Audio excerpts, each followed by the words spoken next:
Okay. You can start the session now. We have our speaker and our guests. Yeah, so we can go ahead. Mr. Mehul, yeah, I think he's made it live.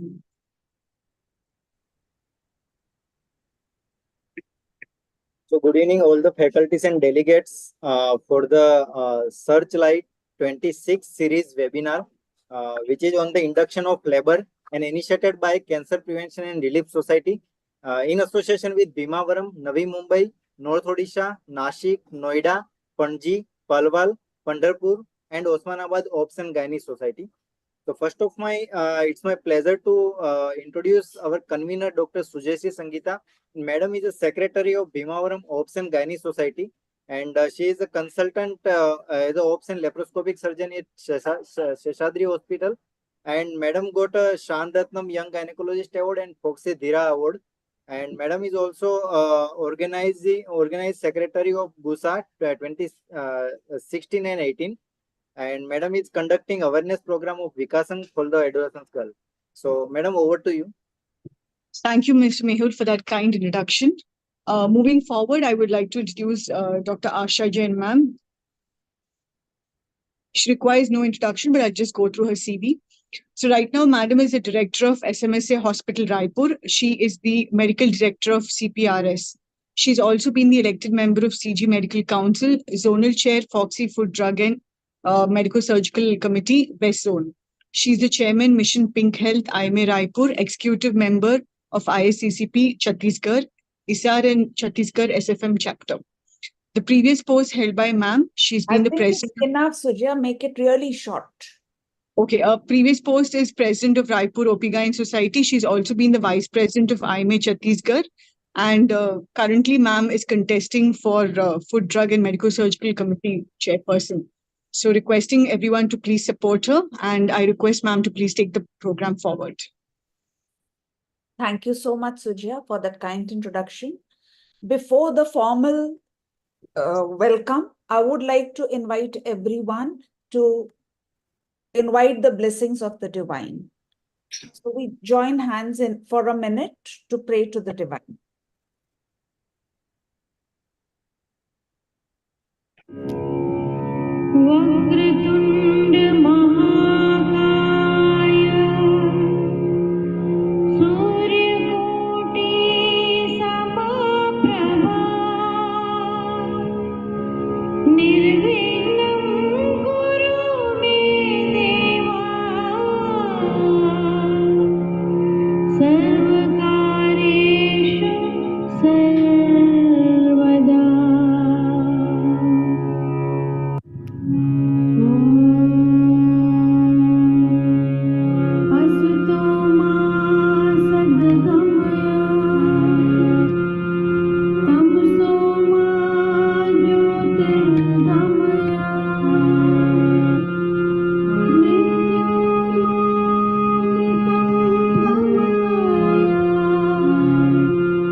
Thank you so much.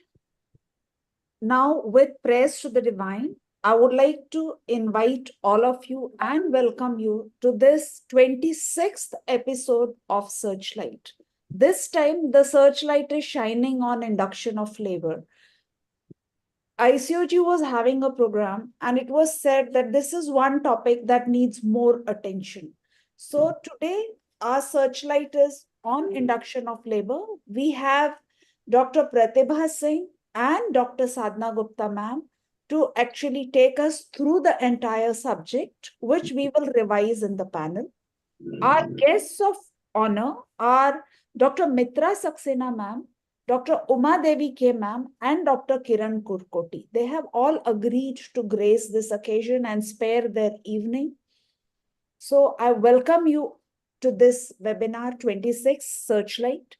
I also welcome our chairpersons, Dr. Jyoti Bobe, Dr. Anup Kumar Ghosh, and Dr. Manjusha Jindal, Dr. Sangeeta Wagh, Dr. Anjali Kulkarni, and Dr. Sudesh Doshi. I would like to welcome our expert, Dr. Sucheta Kinjwadekar, and panelists, Dr. Manisha Saxena, Dr. Lalita Swami, Dr. Kunika Chechi, Dr. Sachin Pawar, and Dr. Neeraj Kulkarni.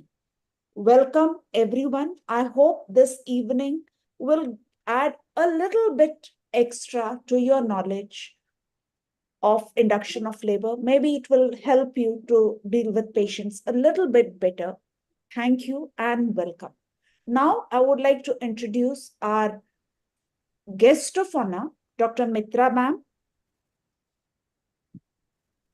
So, ma'am is the chairperson, Practical Obstetrics Committee, FOXY, and this is a topic of practical obstetrics. So, welcome, ma'am. We are eager to hear a few words from you. She has a lot of publications, editor of FOXY Focus, Life-Saving Obstetric Surgeries, e-bulletin, convener FOXY GCPR on birth after cesarean section, member FOXY GCPR Ectopic 2020, and has chapters on stepwise devascularization, internal iliac ligation, PPH work, etc. She is a member of a lot of societies, has many awards, and Dr. Asha, Dr. Asha, welcome, ma'am. Over to no, you. please. Over to There's you. nothing to welcome. We are all friends, and thank you actually for honoring me. And honest to goodness, I really feel that we all, the people who join the webinar, they need to be introduced. We are mm, being repeated again and again. So humbly, I accept your invitation to be a part of your webinar, and I would just like to share my own thoughts. Friends, it gives me immense pleasure to be a part of a very, very beautifully crafted program. The idea, I mean, I liked the name SearchLite, and then to focus on one topic and then go threadbare about it. And I don't think it's a small increase in our knowledge, but I would say all the cobwebs would be evident and then they will be cleared up, because the speakers, they really take a lot of care in giving us the best latest guidelines along with experience. And then when you have a panel, you have two brilliant speakers. There's Dr. From AIMS. Which place, Asha? Please, Jodhpur, Dr. ma'am. AIMS Jodhpur. AIMS Jodhpur. So I'm sure that all our wonderful teachers just give me a moment to, yeah, Dr. Pratibha Singh, welcome. And I'm sure you're going to, make and to the point. And then of course I know Dr. Sadhna Gupta for so many years, shedding latest information on the methods, and then a panel discussion on a case based way. So I don't think there is any other better way to have a scientific program. Sorry, actually I must not be visible right now because I was just trying to little bit sorry. Yeah. So here I am back to your platform. So what I personally feel is that induction of labor, when it is done within the precincts of correct indications and the correct things which are there. For example, we should have a very good idea about the Bishop score, the indication for which we are doing. You do it right and you do it for the right reason. There's no reason why you'll be, you'll have a failed induction. But of course, sometimes it is imperative to induce labor and things are not favorable. So then how to deal with those cases? I just believe in one thing, that in obstetrics जो आप करना चाहते हैं वो भगवान भी आपकी करा देता है. Of course we have to not encourage inappropriate indications for induction, which means to say that if it is not indicated, don't just give in because of your convenience or patient's convenience. Whenever we take a shortcut, definitely in the long run we are going to make some suffer because of that. Either it is a uncalled for cesarean or it is a later in the life. जो मेहनत करते हो मरीज आपको उसके लिए पूरा regard देता है. So Dr. Asha, I must congratulate you. All our best wishes. Whatever we do, I feel that these academic exercises are very beneficial. And I will leave the mic for my other guests of honor. And I do hope that I'll be able to stay for as long as I can. Otherwise, I'm sure you'll make the recording available. Right. So, best of luck to you for your future endeavors and all of us, that today, whatever time we spend, we go back more, alert and more well informed. Thank you so much. Thank you. Thank you so much. Thank you for being there and in getting time out of, I know you have another webinar, but thank you for being here with me. May I have,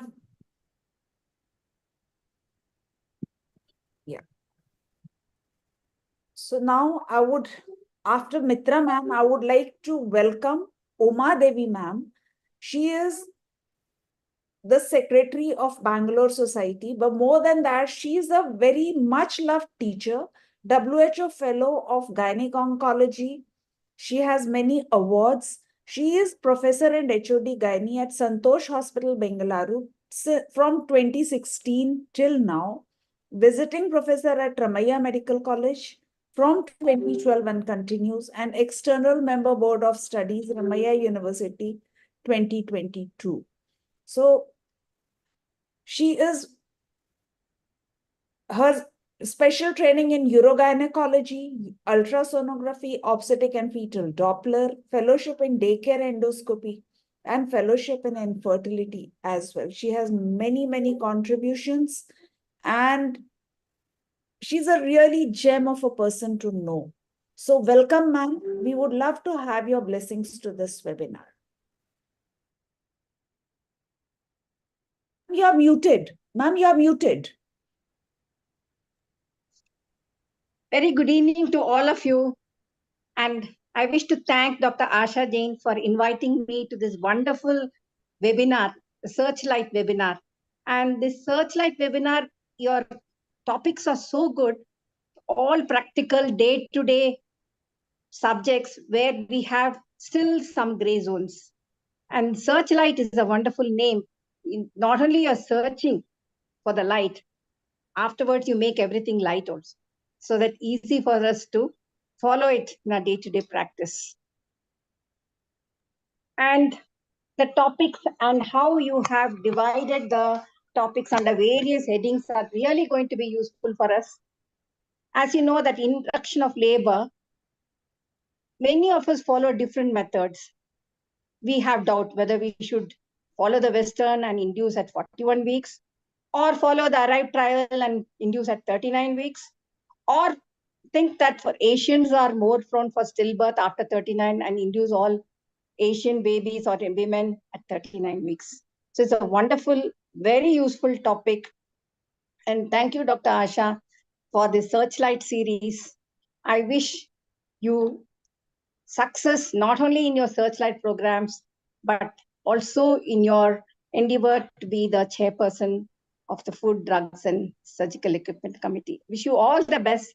And I'm sure that the speakers would be giving a lot of information for us. Dr. Pratibha Singh, Dr. Sadhana Gupta, whom I know very well, and she's a wonderful teacher and a wonderful academician. So also Dr. Pratibha Singh, and the co-chair guests of honor, Dr. Mitra Saxena. I've heard a lot about her, and Dr. Kiran as well. So the panelists also are very well accomplished, and I wish I stay for the whole discussion today. I wish success not only in this, but in your entire pursuit of spreading knowledge, Dr. Asha. Thank you so much, ma'am. I'm blessed to hear your words. And if you can stay till the end, nothing like it. We would all welcome expert comments anytime. Thank you, ma'am. Now I would like to introduce Dr. Kiran Kurkoti, sir. Again, very kindly, he consented to be a guest at this webinar. He is the president of AMOGS 2024 to 26. He was the chairperson of MTP Committee FOXY in 2009, chairperson MTP Committee AMOGS, chairperson Medical Foundation Research and Training, joint secretary AMOGS, committee member. Asha ji, that's all. Asha ji, thank you. Thank you, sir. Thank you so Thank you much. so much. Thank you for being here. Always, Yeah, yeah. sir will pick up the phone at one call. So thank you, sir. Welcome. Thank Welcome you. to the webinar. Thank you. Thank you. Well, it's a pleasure for me to be the guest of honor for the SearchLite 26th episode. And this episode is SearchLite 26, Induction of the Labor. But the spotlight is Asha Jain. Because this is as Dr. Mitra rightly said, that you are taking so many programs and so many niche programs, and you are going into the nitty gritty of the day to day obstetrics and enlightening us on the various aspects of obstetrics. So thank you so much for that. Actually, induction of labor, and traditionally we have been taught that obstetrics is all about masterly inactivity. So masterly inactivity and induction of labor are dichotomy and opposite words. So let us see in what all situations induction of labor is to be done, in what all it is not to be done, what are the complications, and to enlighten us on all these. So you got muted by mistake. Kiran, sir? Yeah. We have got eminent faculty to enlighten us on this. Dr. Pratibha Singh, a very eminent speaker from AIMS Jodhpur. We have our close associate, Dr. Sadhana Gupta. And of course, you'll be moderating on the discussion of case of induction of labor with my close friend and associate, Dr. Sucheta, who will be expert on this. And I would like to thank you on record to take all the AMOG societies with you for this Corconnect webinar. And I wish you a very best of luck in your endeavors in Foxy. Thank you so much for inviting me, and I look forward to be with you till 7 o'clock.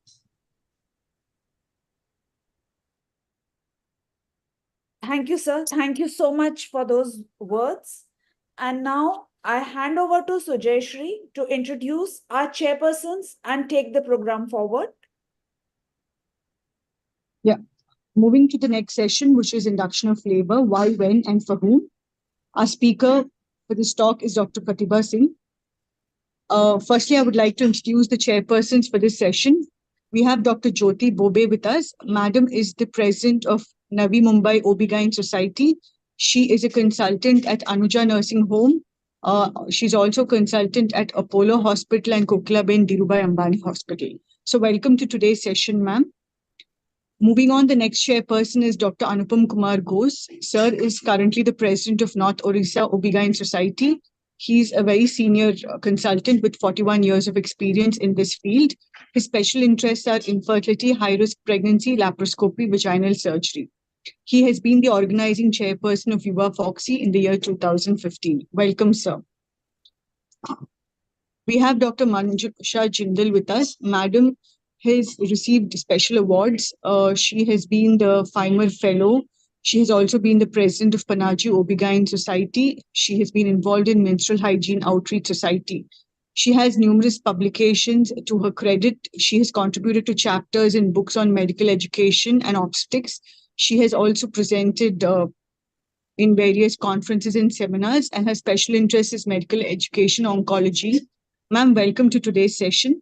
I would request one of the chairpersons to please introduce the speaker, Dr. Pratibha Singh.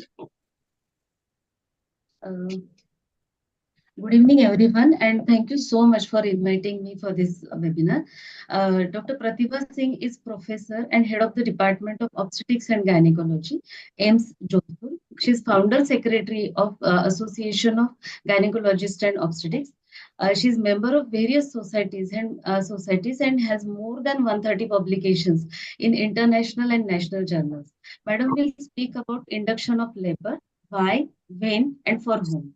I will take this opportunity to congratulate Dr. Asha Jain for organizing such a beautiful program, and I wish all the best luck for Madam in upcoming election. Thank you so much.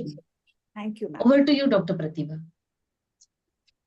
First, let me thank Dr. Asha for inviting me in this webinar. It's indeed a fortunate even to be among all these stars. I'm seeing such galaxy of stars over here, and being one part of it, it's really an honor. Can I share my screen now? Yes, sure, ma'am, please. I hope all of you are able to see my screen. Yes, I'm ma'am. making If it full full screen. screen. Yes, ma'am.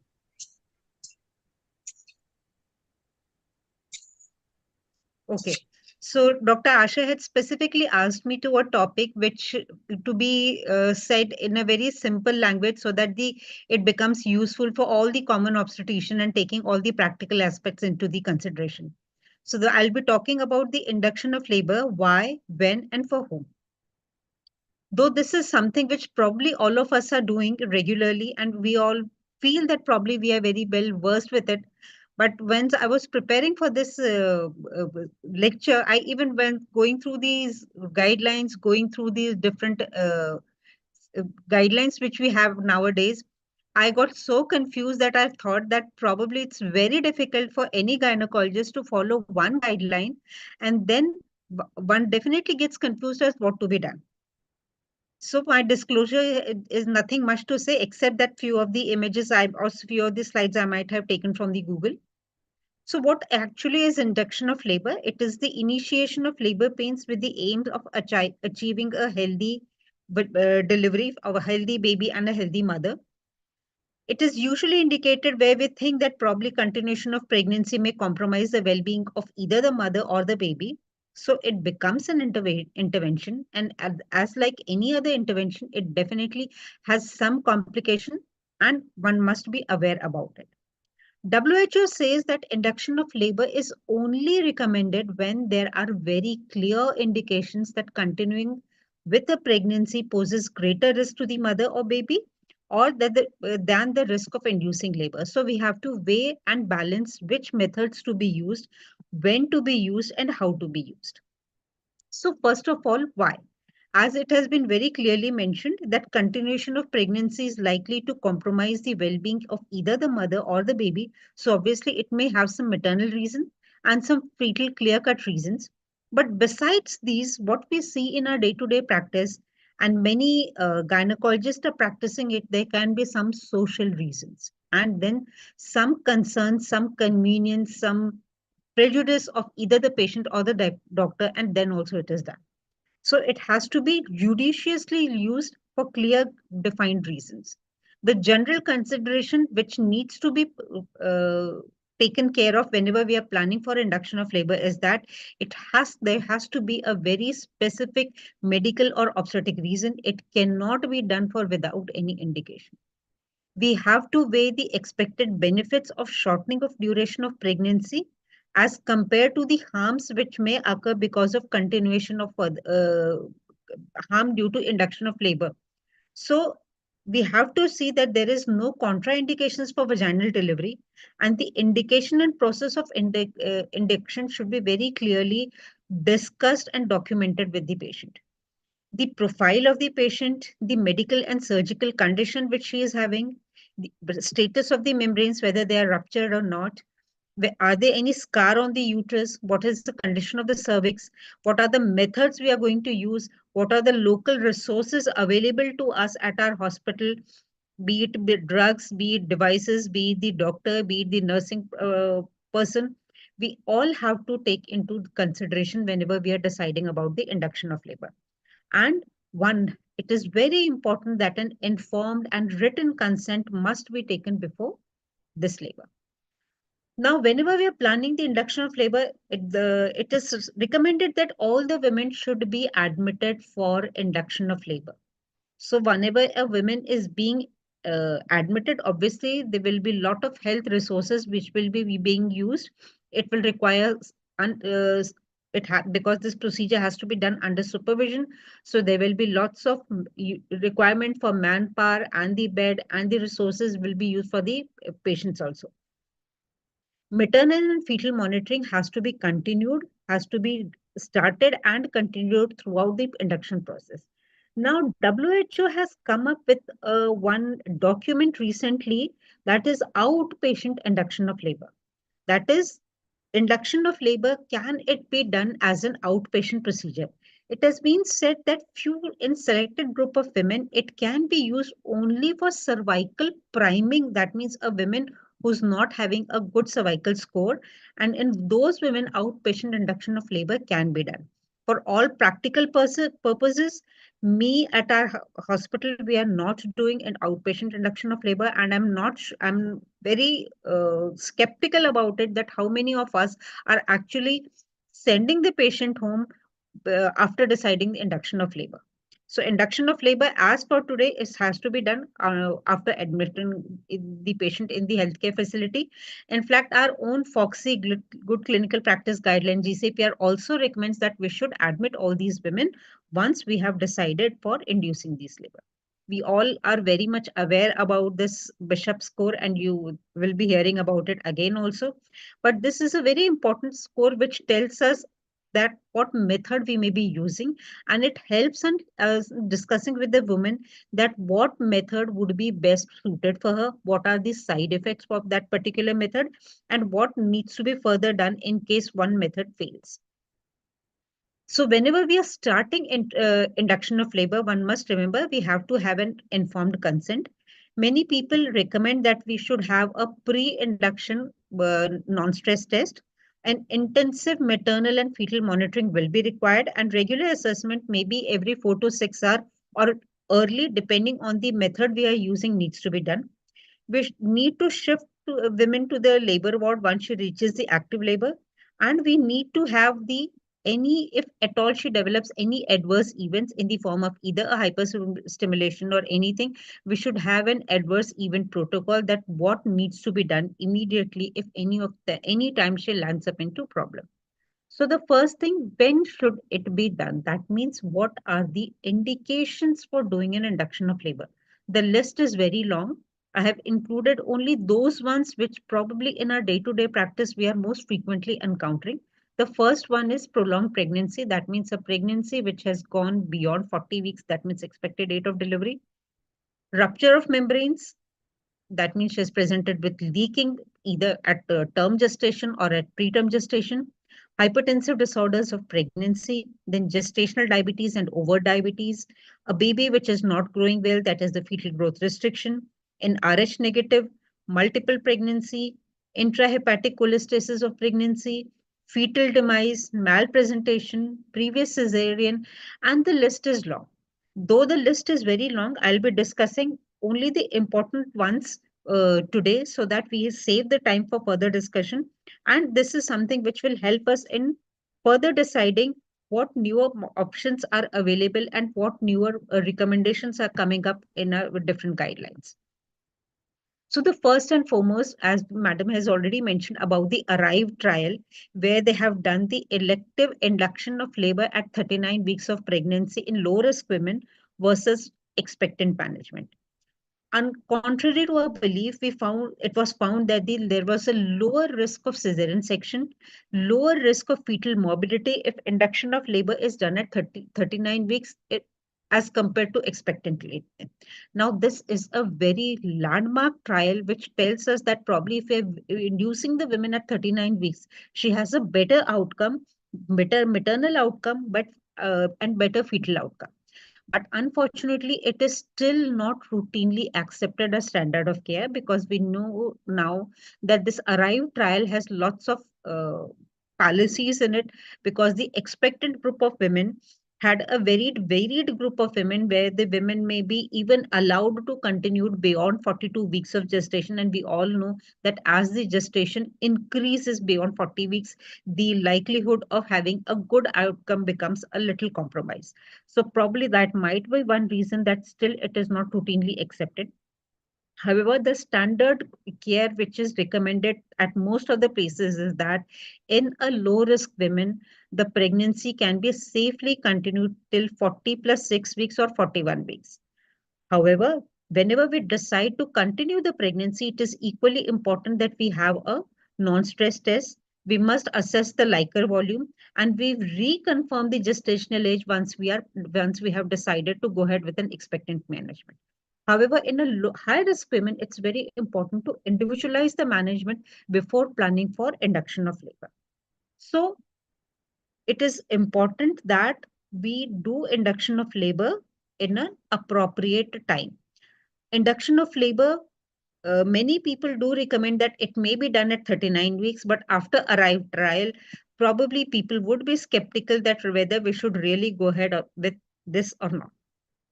Coming to another very important condition which we see, that is women presenting with leaking or rupture of membranes. It may occur at term gestation, that means pre-labor rupture of membranes, or it may occur in preterm, that means preterm pre-labor rupture of membranes.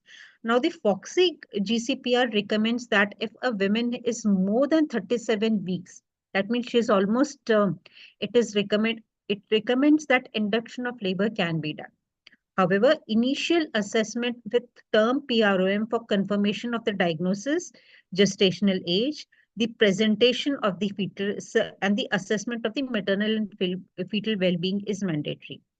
Active management of term PROM with induction is associated with reduced maternal infective morbidity and increased maternal satisfaction without unduly increasing the cesarean section rate or operative vaginal delivery rate. So that is one very important advantage of inducing the labor at term, that is beyond 37 weeks.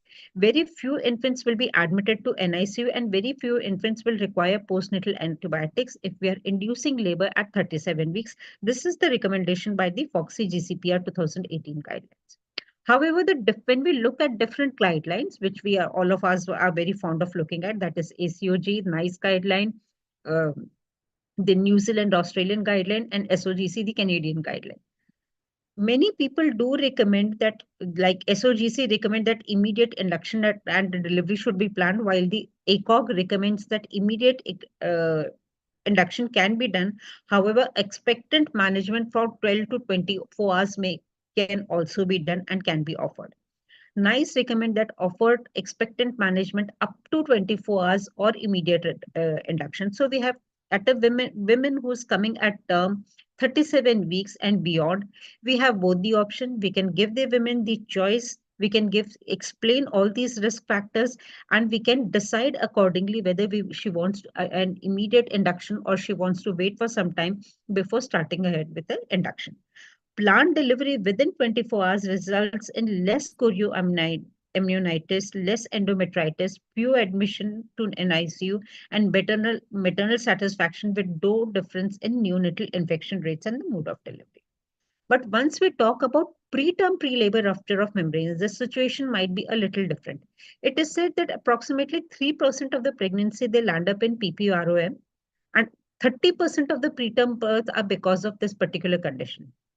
We will see that approximately 1/3 of these women, around 25 to 30% of these women, will have subchorionic, subclinical infection at the presentation. And it has been seen that almost 50% of them, they go into labor within 1 week and 75% within 2 weeks. So what needs to be done here? The FOXY GCPR recommends that if a preterm premature rupture of membranes have occurred after 34 weeks of pregnancy, the plan for induction of labor should be made after discussing with the women the risk of sepsis to the women and the baby, complications of preterm birth, and availability of neonatal intensive care units. If preterm pre-labor rupture of membranes have occurred at less than 34 weeks, but after the period of viability, induction of labor should not be carried out unless there are additional obstetric indication like already a compromised fetus or there is chorioamnionitis. Antenatal steroid and antibiotics should be administered in PPROM, and neuroprotection with magnesium sulfate should also be considered before 34 weeks and must be given before 32 weeks. Tocolysis is not recommended for these women. So after 34 weeks, induction, and before the 34 weeks, antenatal steroid, antibiotics, and conservative management is the preferred option. But again, once we look at the different guidelines, they also more or less say similar things. That these women should be offered, the RCOG says that these women should be offered expectant management till 37 weeks unless contraindicated, as it is associated with better outcome as compared to early birth. However, individualized discussion is important. The ACOG recommends that either expectant management or immediate delivery is a reasonable option if a woman is presenting after 34 weeks. Before 34 weeks, everyone recommends that a conservative management should be a better option. Now, coming to the next important condition, that is the hypertensive disorders of pregnancy. We know that these are a group of disorders which may have severe morbidity for the mother as well as for the baby. So women who are presenting with preeclampsia, it is said that induction should be planned at 37 weeks or maybe earlier if there is any evidence of maternal or the fetal compromise. For women who are presenting with only gestational hypertension, no other problem, pregnancy can be continued beyond 37 weeks, maybe even up to term if there are no additional problems. However, it has been seen that induction of labor is associated with improved maternal outcome and should be advised for women with mild hypertensive disorders beyond 37 weeks of gestation. In women with preeclampsia or gestational hypertension beyond 34 weeks of gestation, elective delivery can decrease the incidence of complication, severe hypertension, and need for the antihypertensive drug therapy. This is according to the FOXY GCPR guideline. So we all deal with these conditions, and for India, probably these are the best guidelines which recommend that we should be terminating as soon as we think that she has crossed 37 weeks, or if we think that there are significant risk to the mother in the form of severe preeclampsia or a compromised mother and the fetus. So it should better be terminated. We all know hypertensive disorders of pregnancy, they contribute to a major chunk of maternal morbidity as well as mortality. So I presume and I feel that the FOXY GCPR has done a very good justice in recommending that it should be beyond 37 weeks, it should be delivered. Coming to another important factor, that is the gestational diabetes and the induction of labor. We all know that gestational diabetes is gradually, slowly, and increasing all over India. We need to see, whenever we are talking about gestational diabetes and induction, we need to see what is the gestational age, whether the diabetes is controlled or uncontrolled. If it is controlled, whether it is controlled by diet, whether it is controlled with metformin, or whether it is controlled with insulin. Whether optimal glycemic control, even with these drugs, are achieved or not achieved, and what is the condition of the baby, how is the baby growing, and what is the estimated fetal weight. That means any sequelae of the gestational diabetes is there or not. So induction of labor is not recommended before 39 weeks in women with gestational diabetes, where the diabetes is well controlled only on diet. So if a diabetes is well controlled on diet, induction of labor should be deferred till 39 weeks. Induction of labor is recommended at 38 weeks of gestation if diabetes is controlled on insulin or oral hypoglycemics. That means we need to terminate those women who are being controlled on insulin and oral hypoglycemics. They need induction a little earlier. Similarly, at women who are on insulin and oral hypoglycemics, if the sugar is not controlled, they may require induction even earlier, between 37 to 38 weeks. So management of women with uncontrolled diabetes, it's important that it should be individualized and earlier induction is recommended. In women with gestational diabetes without any maternal or fetal condition compromise, no difference was detected in birth outcome if we induce them between 38 and 39 weeks, or we do an expectant management. So it all depends on whether the diabetes is controlled or uncontrolled, and whether it is being controlled with drugs, with insulin, or with oral hypoglycemic agents. When we talk about the timing of delivery, we have very good guidelines which are being given by the Ministry of Health and Family Welfare in 2018. And they say that TDM, if it is well controlled, it can be taken even up beyond 39 weeks. That means even up to 42 weeks. However, if it is controlled on medication, either insulin or the OHAs, it should be terminated between 38 to 39 weeks. And if it is not controlled or inadequately controlled, it needs to be individualized. It needs to be discussed with the woman before recommending for induction. The ACOG recommends that same, more or less similar kind of recommendation we see in ACOG, except that ACOG recommends that we can go even beyond 40 weeks in a woman who is well controlled on diet only. Similarly, NICE also recommends that the women should be a women who is well controlled on diet can go beyond 40 weeks. But however, if a woman is not well controlled, early termination, early induction in between 37 to 38 plus 6 weeks is recommended. Now, coming to another fetal condition, that is the fetal growth restriction. Whenever the fetal growth is not adequate, it's important to terminate the pregnancy timely to prevent stillbirth. The timing, however, is guided by how severe is the fetal growth restriction. Are there any deterioration in Doppler parameters during intensive fetal monitoring and associated maternal factors? So a fetus who is just having normal Doppler but overall small birth weight probably can be very well taken up to 38 weeks. But if a fetus is having Doppler changes in the form of either uterine artery PI is increased, or the middle cerebral artery or DV is showing changes, or there is absent end diastolic flow, obviously all these group of women will require individualized approach, taking into consideration what will be the outcome of the baby if we deliver them early. Similarly, we have to also take into account what NICU facilities are available to us before recommending induction in these group of women. Coming to multiple pregnancy, specifically the twin pregnancy. If it is an uncomplicated twin pregnancy, there are no contraindications to vaginal delivery, then we can induce labor at 37 weeks. 37 weeks because twin pregnancy, they generally achieve maturity much earlier. So 37 weeks induction can be recommended. However, there is contraindication of induction. If there is contraindication of induction of labor in twin pregnancy, if it is a monoamniotic twin, or the first twin is a non-cephalic presentation. In fact, both of these are indications for elective cesarean sections. Early birth at 37 weeks of gestation compared with ongoing expectant management for women with an uncomplicated dichorionic twin pregnancy does not appear to be associated with increased risk of harm. So we can very well safely advise them termination of pregnancy.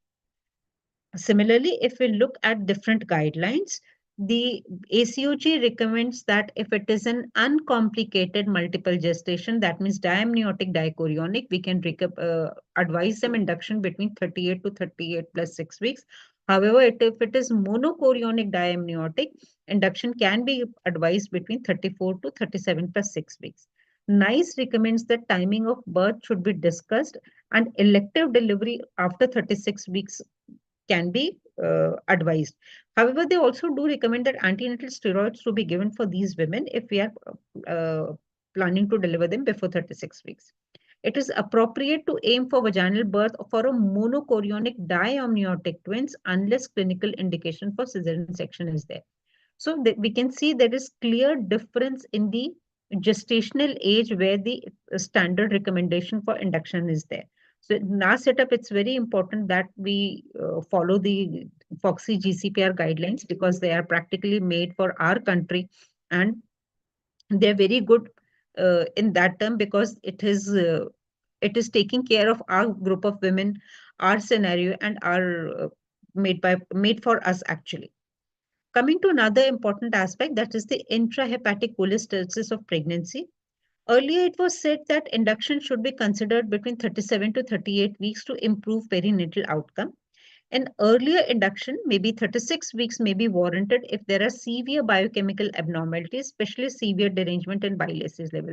This is the FOXY GCPR recommendation, but we find that the other guidelines just significantly differ with the FOXY GCPR guidelines. It is said that if the bile acids are more than 100 millimole per delivery, delivery can be offered at 36 weeks or 37 weeks. Delivery between 34 to 36 weeks is only offered if the total bile acids are more than 100, along with if there is one of the following conditions are met. That is, there is excruciating and unremitting maternal pruritus, which is not relieved by drugs. There is history of stillbirth before 36 weeks due to IHCP with recurring intrahepatic cholestasis of pregnancy in this time. There is pre-existing or acute hepatic disease with clinical or laboratory evidence of worsening hepatic function. This is recommended by Society of Maternal Fetal Society of Maternal Fetal Medicine, and it is endorsed by ACOG in 2021. So it's very important that women who's having a serum bile acids less than 100, anywhere between 20 to 100, it needs to be individualized and careful, judicious decision to be taken, taking consideration of the women's choices as well. Now, coming to the intrauterine fetal demise. Intrauterine fetal demise is, as it is a uh, very hard situation for the women and her partner. So they should be given proper support and they should be counseled for how to cope up with this problem. Women should be offered a choice of either immediate induction of labor or expectant management. We all have heard this story कि अगर हम छोड़ देंगे तो probably जहर फैल जाएगा. Nothing such thing generally happens so early. In the presence of sepsis, preeclampsia, abruption, immediate delivery may be planned. Otherwise, if we do not find any risk factor for the mother, the choice for immediate induction versus expectant management can be given to the parents. However, we have seen that most of the women, they desire prompt delivery. In more than 90% of the patient, we have seen if we leave the women, approximately 90% of them, they will go spontaneously in labor within 3 weeks. The real risk is the DIC, that is disseminated intravascular coagulation, but it has been seen that it is reported in less than 25% of the women, and only in those women where the dead fetus has been retained for more than 4 weeks. So we can very safely wait for 1 week, 2 weeks, 3 weeks without any problems. However, one needs to be careful that DIC, a test for coagulation profile needs to be done twice a week so that we are very sure that she has not gone into DIC. And for induction of labor, the choice which will be dealt, what choices to be taken, I'm sure my next speaker would be Dr. Sadhana would be talking about this. So I'll not go into the details of it. Now, coming to previous cesarean section, many of us are really very, very scared of this particular condition because of the risk of chances of uterine rupture. We all know it is increased whenever we are inducing labor, though the absolute number is still very low. But we are so scared of this uterine rupture that induction in previous cesarean is something which not many of us are very fond of doing it. It's important that whenever we have decided for the induction of labor in a case of previous cesarean section, we must see what is the condition of the cervix and how many cesarean section has been done. What was the condition of the scar if we have the whether it was a lower segment cesarean section scar, whether it was a classical scar or extension has occurred or T-shaped incision has occurred. So all these conditions, obviously, we will not go for induction of labor. These are the conditions where we straight away go for elective cesarean section. But rest all conditions where we think that vaginal delivery is possible, we can safely induce these women at term. And it has been seen that if the women are adequately induced, majority, almost 60% of them, they will have a vaginal delivery in spite of previous section. And this is high, this conditions becomes higher if the cervix is favorable after a vaginal delivery. So previous cesarean section, again, a judicious induction of labor should be advised to the women. There are lots of contraindications also for induction. Ma'am, thoda fast. Yeah, ma'am, but just 2 slides remaining. There are lots of contraindications for the induction of labor, which needs to be considered. That is the placenta previa, umbilical cord presentation, abnormal presentation, and so many other conditions. So whenever we are talking about induction of labor, the contraindication for induction also needs to be taken care of. And the complication of induction of labor, one must remember specifically the uterine hyperstimulation, uterine rupture, and the failed induction. And whenever we are counseling these women, it's important that we must tell these women what are the indication, what are the problems which may occur with the methods used for induction of labor. So whenever we are doing induction of labor, the outcomes must be measured and audited frequently in wherever we are. That is whether vaginal delivery was achieved within 24 hours or not. What was the cesarean section rate in induction of labor? What is the uterine hyperstimulation rate, uterine rupture rate, and what happened to the severe maternal morbidity and morbidity? Same thing for the fetal condition, the APGAR score at 5 minutes, NICU admission, neonatal encephalopathy, severe neonatal morbidity, and disability in the childhood and the perinatal period are one of the problems which needs to be monitored and audited frequently. And maternal request for induction of labor is non-medical reason and should, as far as possible, should be avoided except in very rare exceptional circumstances. So to conclude, I would say whenever we have decided for the induction of labor, we must once again reassess the gestational age prior to induction of labor, counsel the women regarding the benefits and risk of induction of labor. There should be clear indication of the induction of labor, clear documentation of the induction of labor along with the consent of the women.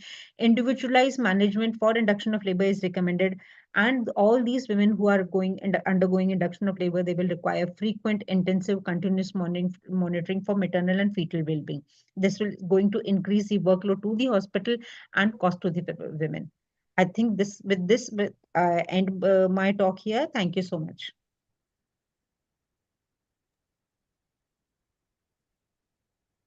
Thank you so much, Dr. Pratibha. I've Manisha ma'am, over to you for your expert comments. Manisha Request the ma'am. chairpersons to please add their Yeah. concluding remarks.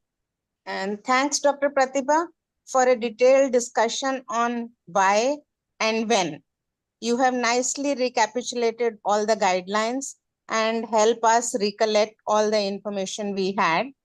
At this junction, I also thank Dr. Asha Jain for inviting me to be associated with this webinar and giving insights into induction of labor once again.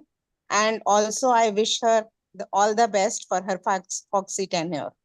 Thank you. Thank you, ma'am. Thank you so much. Dr. Pratibha, it was as I had expected. It was really, really very good. I told you, you are a fantastic speaker and everybody has evidenced it today. So thank you. Yeah. Thank you so much. Thank Yeah, you, ma'am. Thank you. And may I add something? Yeah, yes, sir. please go ahead, sir. Yeah, thank you, Dr. Pratibha, for that illustrative lecture. But I had a few question marks in induction of labor. You gave a full list of indications for induction of labor, but I really wonder if anyone in the private setup who doesn't have an institute-like thing would go for induction of labor for twins with first cephalic. Most of the twins now are delivered by cesarean section. No one ever would think of, though theoretically it is possible, but with small setups and with so much amount of controversy and medical legal sword hanging on you, I think anyone would not like to go for induction of labor in twins.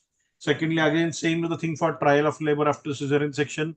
People don't even think of trial, put aside induction of labor for trial of labor after cesarean section.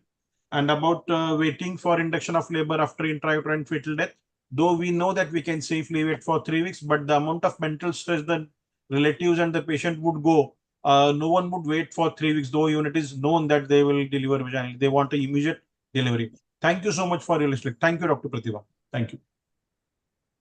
Sir, thank you, sir. Thank you for your comments. I'm sure that most of these things which I have talked about might have sounded a little theoretical to many of you.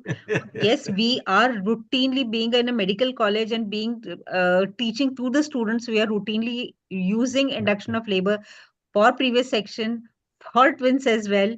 So obviously, I Thank you. don't want this. The message should go from this platform that induction of labor cannot be done for twins or induction of labor cannot be done for previous cesarean. Obviously, it is very important that one should be aware about what facilities they have at their particular place, what infrastructure they have, what are the NICU facilities, what are the neonatal facilities available, and then only decide for the induction of labor. It's very Thank you important so that, much. Thank you so much. yeah. Thank you. Physician बघतात Yeah, requesting everyone to please mute. मी पण येणार आहे राऊंडला थोड्या वेळाने. Speaker. Yeah. पण बघतो एकदा बाकीचे. Vijay, if you would please take the program forward. Yes, ma'am.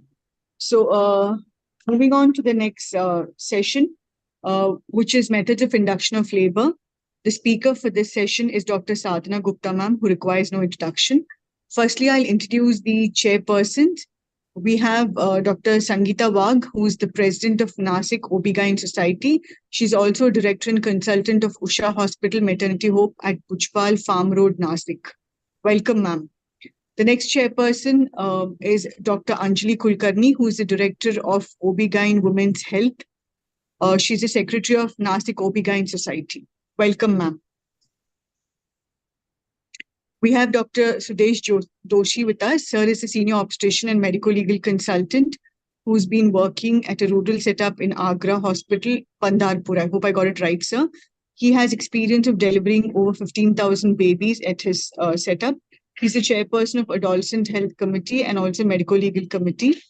And he has been the president of Pandarpur OB-GYN Society and also the zonal coordinator for AMOX. Welcome to today's session, sir. I would like you to please introduce the speaker, Dr. Sadhana Gupta. Yeah, it's a great honor to introduce to the house great teacher like Dr. Sadhana Gupta.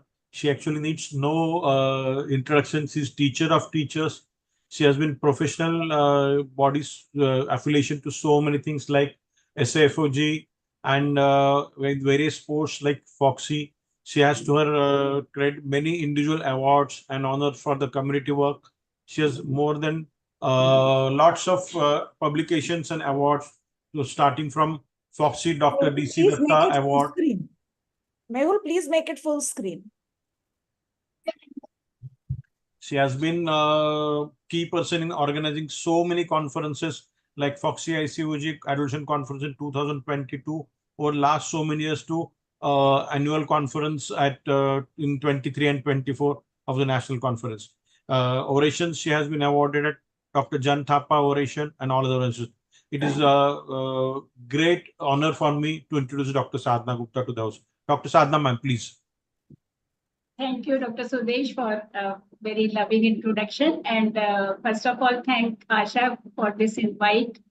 And my regards to all dignitaries, Dr. Mitra, Dr. Uma Devi, and Dr. Kiran,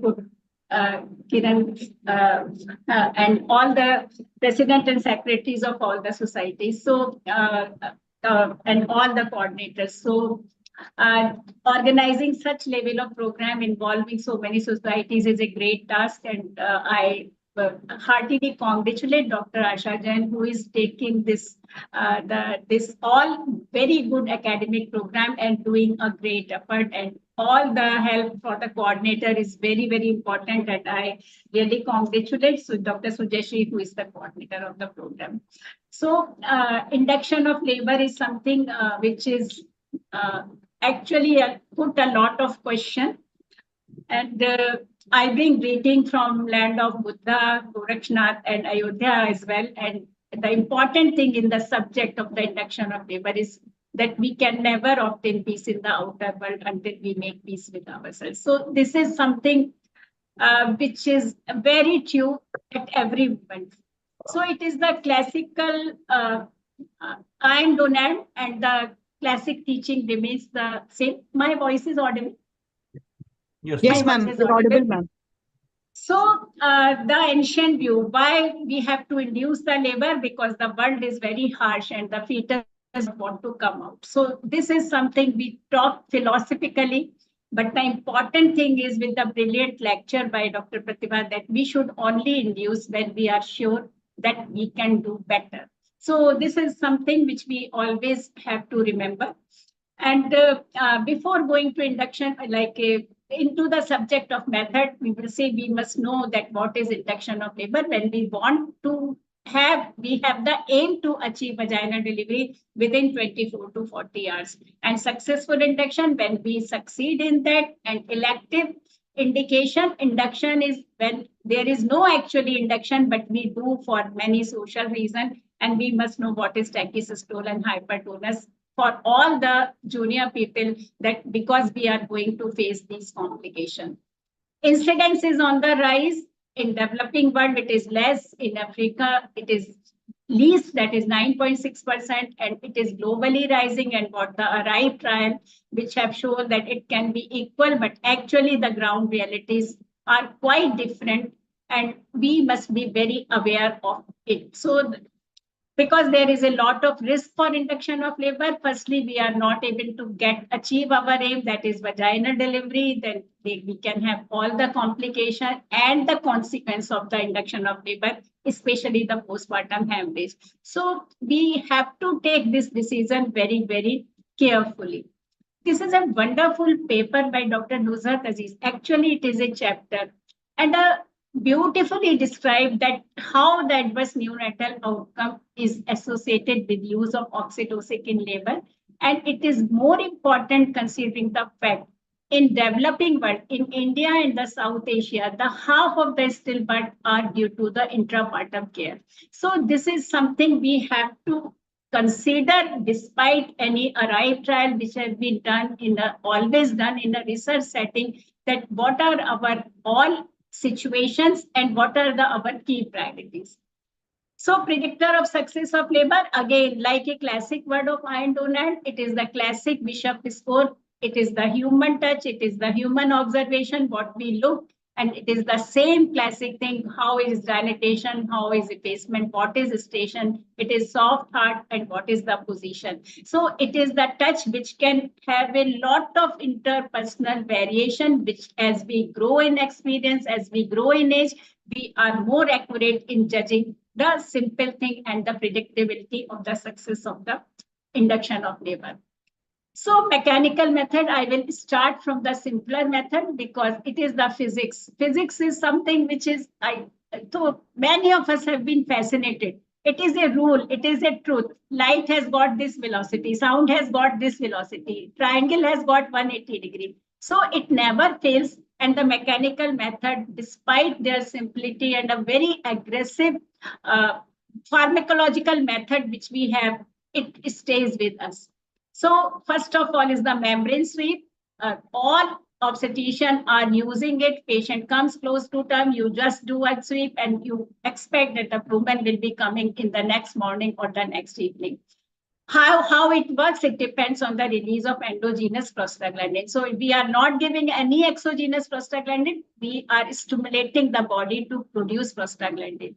Virtue remains the same. It is very simple, no cost, no lag. It is a complete comparative. There is no risk. And we maintain integrity of membrane as well. So the labor follow a more natural pattern of onset. The studies also shows that the efficacy of the membrane sweep is quite good without any increase in infection rate. Only simple thing also have to be learned, and we have to look for the contraindication, whether there have been the rupture of membrane, any active infection, any placental abnormalities on ultrasound, and any vaginal bleeding of unknown etiology. So this method has been enjoyed by both medical profession as well as the lay public, and it stimulates the spontaneous onset of labor, decrease postpartum delivery, and need for subsequent medical intervention. Second is the Foley's catheter. People, right from the very beginning, right when the humans started having their birth, the many things have been tried. So it has been proposed right in 1700 that the Foley's catheter, and what it is a mechanical thing, that is the application of pressure on internal and external os. And it is again the pressure vectors in addition to the inflammation and prostaglandin release, which play role in the cervical ripening process. There has been the simple thing, Foley's catheter, how to put, but the few things which we have to always keep in mind, use speculum. We cannot go do through the digital examination.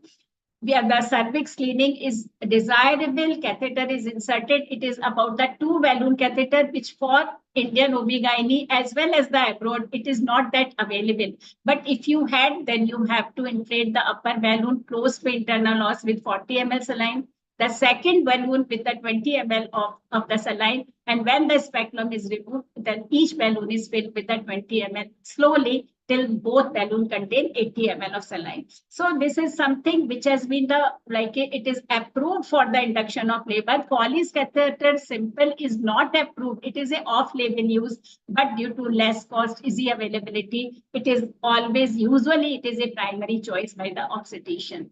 Evidence for Foley's catheter is very, very favorable. PROMET trial shows that it induces cervical ripening without inducing uterine contraction, effective, safe, acceptable, and a good meta-analysis shows in the good number of patients that the combined use of the Foley's catheter and oxytocin significantly reduces induction delivery time as well as it increases the incidence of vaginal delivery.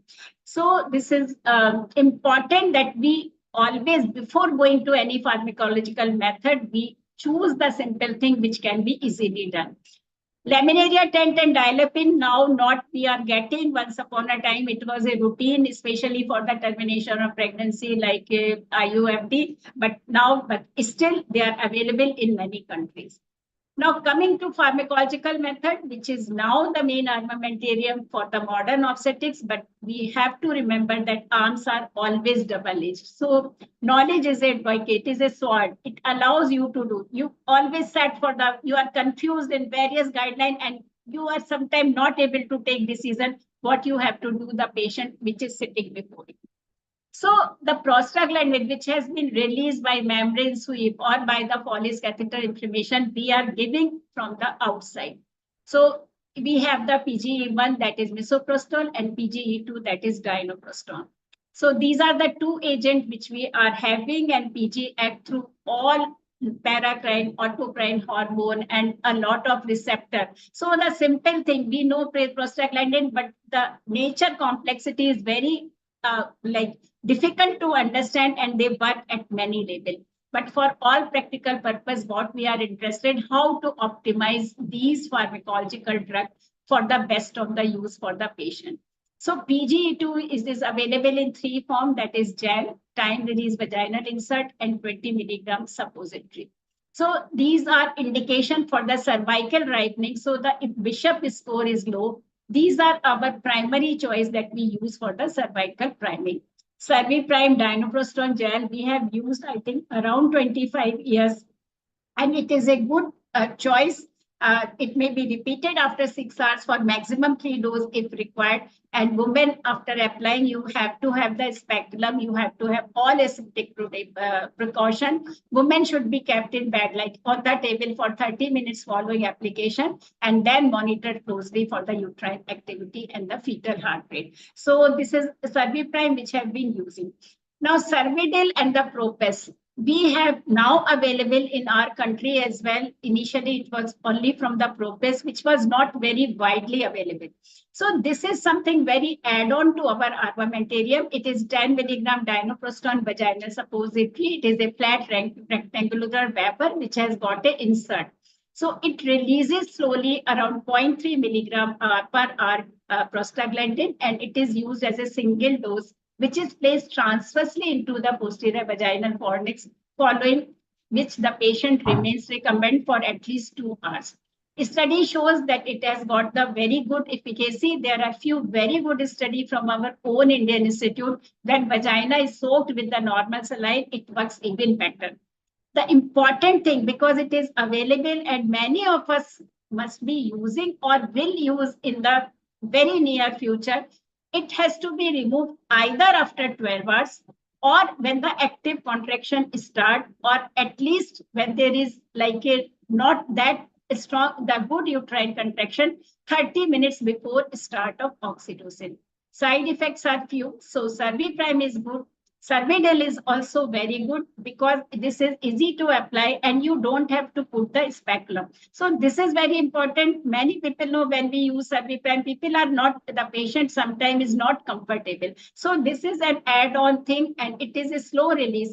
And the beauty of Cervidil is, or this vaginal insert is that when you have any hyperstimulation or tachysystole, you can immediately remove it, which revert to the normalization of uterine contraction and the fetal heart tracing if it is non-reassuring. So this is something very important, but we have to be very careful that Cerviprime or the dinoprostol gel also to be kept into the fridge, and this Cervidil has to be kept into the freezer. So this is important because when we have some interactions, so say when it was a pilot project or using, the resident are keeping Cervidil in the pocket of their apron, and surely it is not going to be effective, and it is a wastage of a very, very potential good and the drug for the induction of labor. So this is important. And what is the manufacturer guideline that oxytocin induction should be followed for at least 6 to 12 hours. So not before 12 hours before you insert the Cervidil.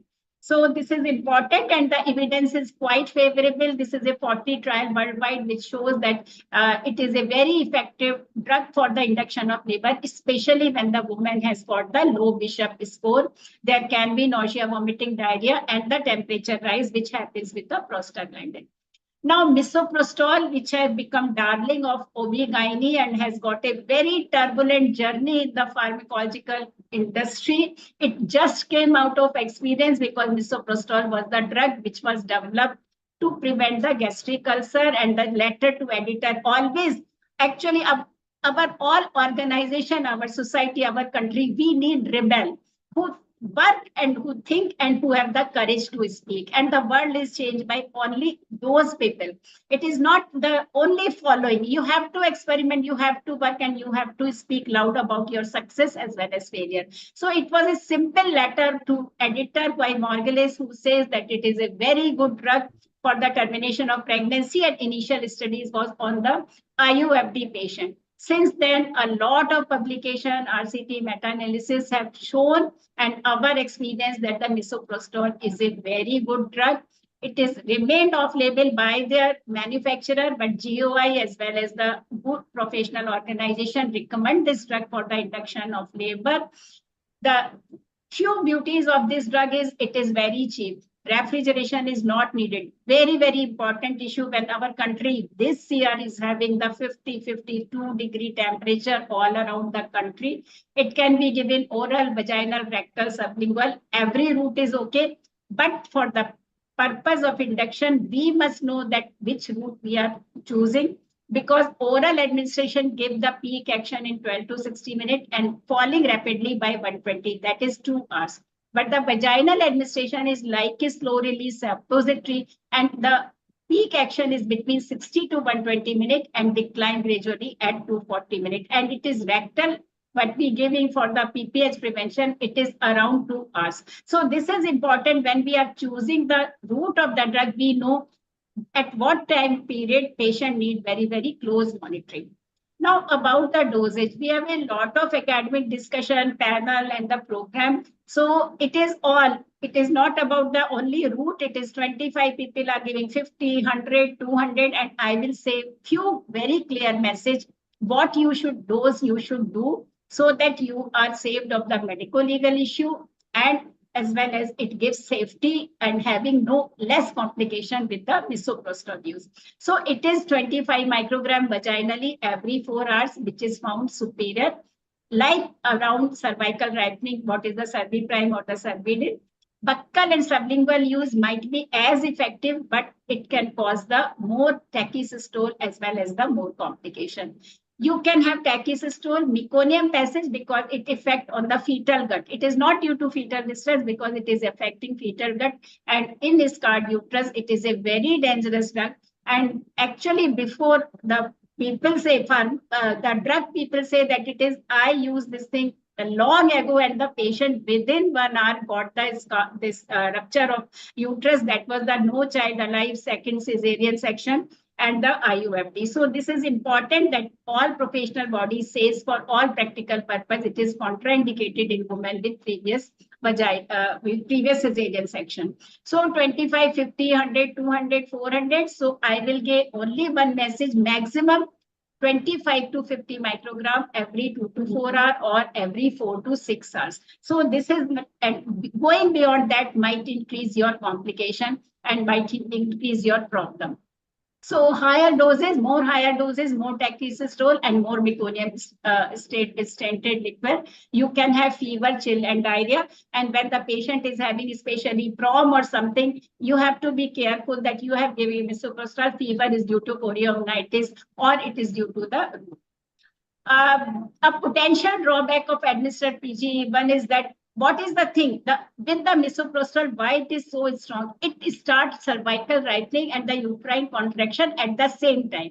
So when we give like a PGE1 followed by oxytocin, it is one step. It is cervical ripening followed by uterine contraction. But the misoprostol act the both things simultaneously. So it is a strong one. So it is liked by obstetrician, maybe sometimes patient, but we can have more complication.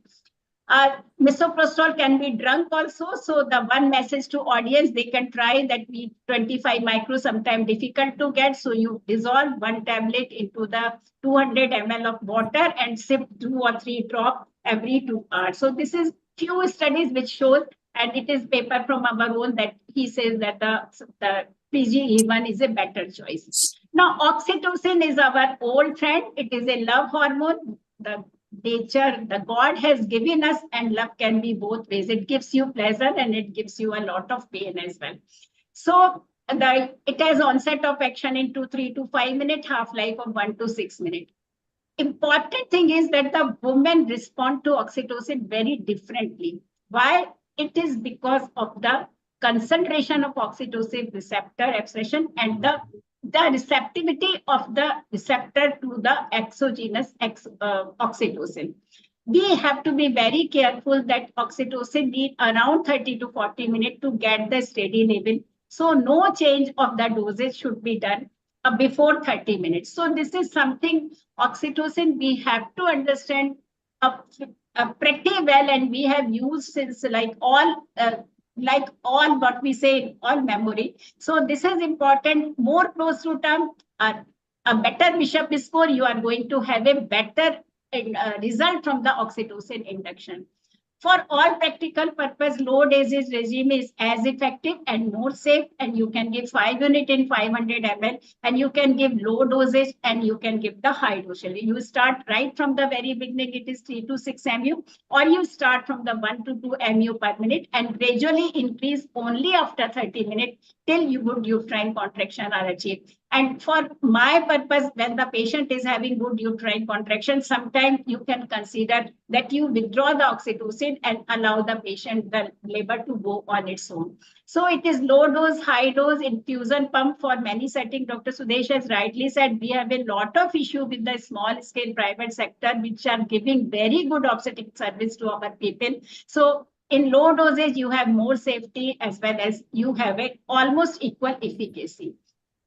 Love can be dangerous. It is always, and it is important that when you have the oxytocin, especially overdose and something, you can have uterine tachysystole, and by the love deceives you also, it can be deceptive. So this is a very important observation that the obstetrician caregiver tend to increase the dose because it is not effective. So you are giving 20 to 40, then you have the 40 drop to 60 drop. So this is important. And the second thing is that oxytocin has the unpredictable theoretical index. So some women can be oversensitive to oxytocin, and that's why the Institute of Safe Medical Practice in 2008 says that the oxytocin is the list of high alert medication that bear heightened risk of harm when used in error. So we have to be put these things in our all hard disk. Oxytocin can be risk of PPH, a modality for the treating PPH. It itself can cause the postpartum hemorrhage, and it is the study proven, and it is the something very important observation. The less common risks are anaphylactic reaction, PPH, of course, cardiac arrhythmia, fetal epidurogenia, pelvic hematoma. When you are giving with the 5% dextrose and for the prolonged period, it can cause water intoxication and hyponatremia. And the antidiuretic effect is also, and one very concerned about it, that if you put the woman on the long, high dose of oxytocin, the child can have a possibility of autism. So it is not a study, but it is something question mark. So misoprostol, oxytocin. So oxytocin is cheaper. It also needs refrigeration. I have worked like 2013. We have worked 2 or 3 years as a chairperson Safe Motherhood Committee that oxytocin to be kept in fridge. Mind it, before 2012, the oxytocin was kept right in the shelf, and we have really worked very, very hard for 3 years for this path oxytocin project, and with all effort. IV, and it is oxytocin is less effective when there is a low Bishop score, more remote from the term, and we can have all the issue. And the prostaglandin is costly. They need refrigeration, not PGE2, but it is good effective drug when we have the report from the term. This is oxytocin care bundle. So this is something I will say we should always consider. It should not be used alone in IOL with the poor Bishop score. Always better to give as an infusion. We have to have a close or continuous CTG and never change the drug before 30 minutes. Mifepristone is something, a new block. Till now, I have not used for the live full-term fetus, but we have a very good studies this shows that the mifepristone is not only for the termination of pregnancy, like in IUFD or anamnesis baby, even in a full-term pregnancy, we can use mifepristone as a good priming agent, even as the OPD purpose. The 200 milligram oral dose seems effective, and we have good paper from our own Indian population that mifepristone is an effective agent as a cervical ripening agent and adjuvant to non-pharmacological or pharmacological. So many people can try that mifepristone. It is a paper from Kanan Yalikar who says that it is a very effective thing, and it is Sandhya Kumari, Journal Sapog. Again, it is shown all the paper that the mifepristone can be a good adjuvant as a cervical priming agent. And of course, in IUFD and anamnesis baby, mifepristone, before going misoprostol, it is a very good cervical agent. Anodonor has been tried, isosorbide glyceride tried it, but the results are not good. They are disappointing. Artificial low rupture of membrane, when you can, like the cervix is dilated, you have done the cervical priming. This is the thing which we do amniotomy, and immediate effect is preeclampsia, lowering of blood pressure, if polyhydramnios, maternal distress, control of bleeding in APH, and it arrests the progress of abruptio. So in abruptio, it is something which we practice, and assure still there is no contraindication like active HERS, mesoprevia, HIV, or the cord presentation or possibility of cord presentation, and you can do with all aseptic precaution with amniotic or sometimes by Cockers forces. So the again advantage of the simple thing, high success rate, you can observe amniotic fluid. This is very important. You do the amniotomy, you find thick meconium, and suddenly everything changed and you go for the quick cesarean section. Limitation can never be done for unfavorable cervix, so you have to have the cervical priming agent before, and hazard that it is a no retreat from decision to delivery, chance of umbilical cord prolapse, amnionitis, accidental injury to placental cervix or fetal part, and sometimes suddenly amniotic fluid embolism, like it is very, very sudden, and every person, be it a nurse or resident, must know that it is not a that simple procedure. So two are better than one. So IV oxytocin with amniotomy is a very, very high chance that the patient had delivery within 24 hours. So the combination are better. Like our country also says that the collaboration is better, cooperation is better. No single drug is very useful. We need helping hand for everyone. Miss Monitoring, Dr. Pratibha has already said, but just we have to say what drug you are using. Be very careful when this drug is effective. So misoprostol and the PG to 30 minutes to 2 hours, and oxytocin for the 30 minutes when it is doing. So this is very important. And now this is very important. That is the tocolytic therapy. You have done induction of labor and suddenly you find non-reassuring CTG, you are having Turkey systole, and what to do. So Cervidil is very good drug about this. Oxytocin is very good drug because you can withdraw immediately. You cannot do it with misoprostol or the Cerviprime. But as a principle, the tocolytic should be available.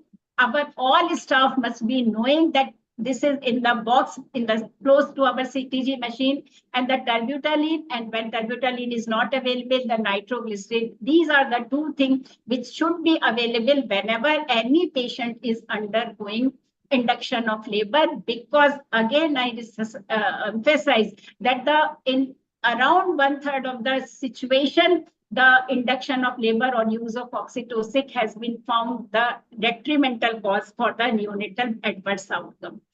Do the nature has its role? Yes, the nature is always there. So nipple stimulation, sex for intercourse.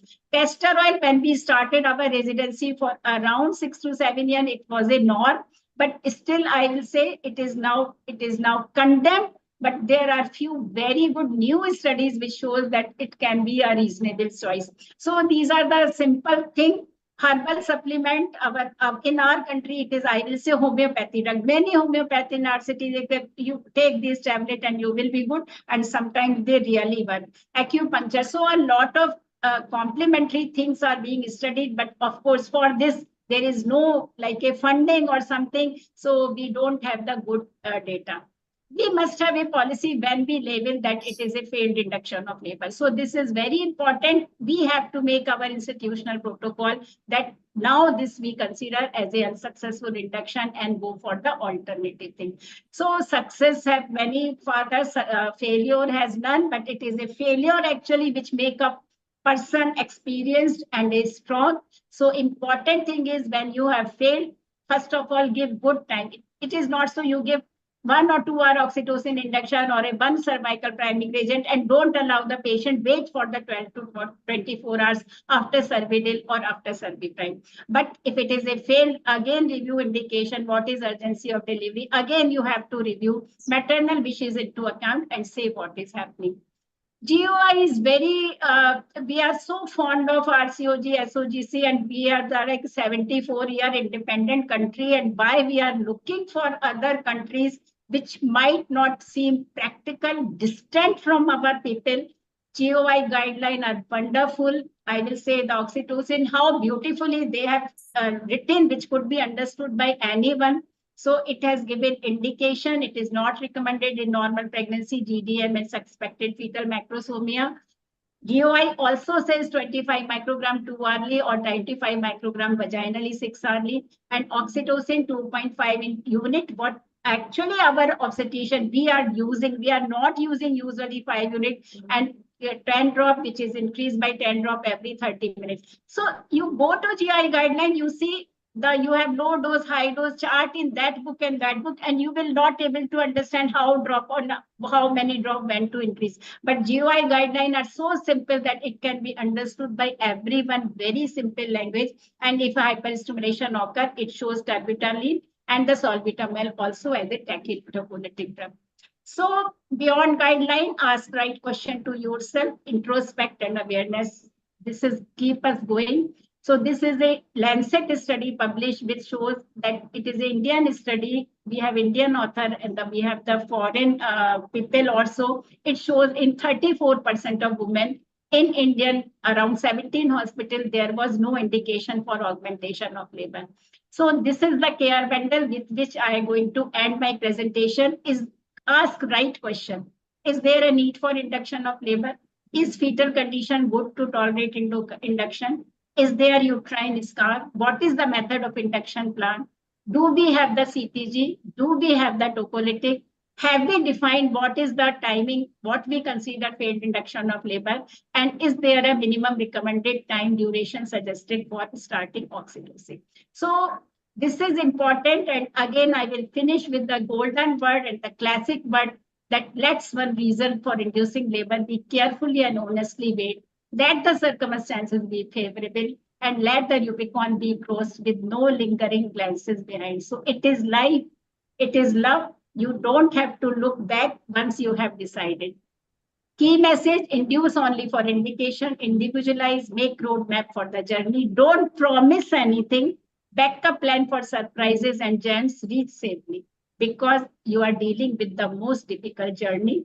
And journeys are humbling and learning. Thank you very much. Thank you very much for the opportunity.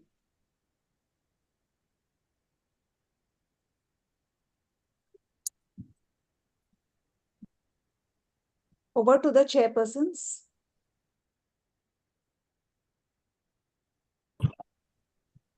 Thank you so much, Dr. Sadhana ma'am, for such a very detailed and a very informative lecture. So many take-home messages, and those will be very useful for all of us. Thank you, Dr. Asha Jain ma'am, for conducting such wonderful webinars, and wishing you all the very best. Thank you so much for inviting me as a chairperson. I do appreciate it. Thank you so much. Thank you. Sudesh sir, would you like to add something?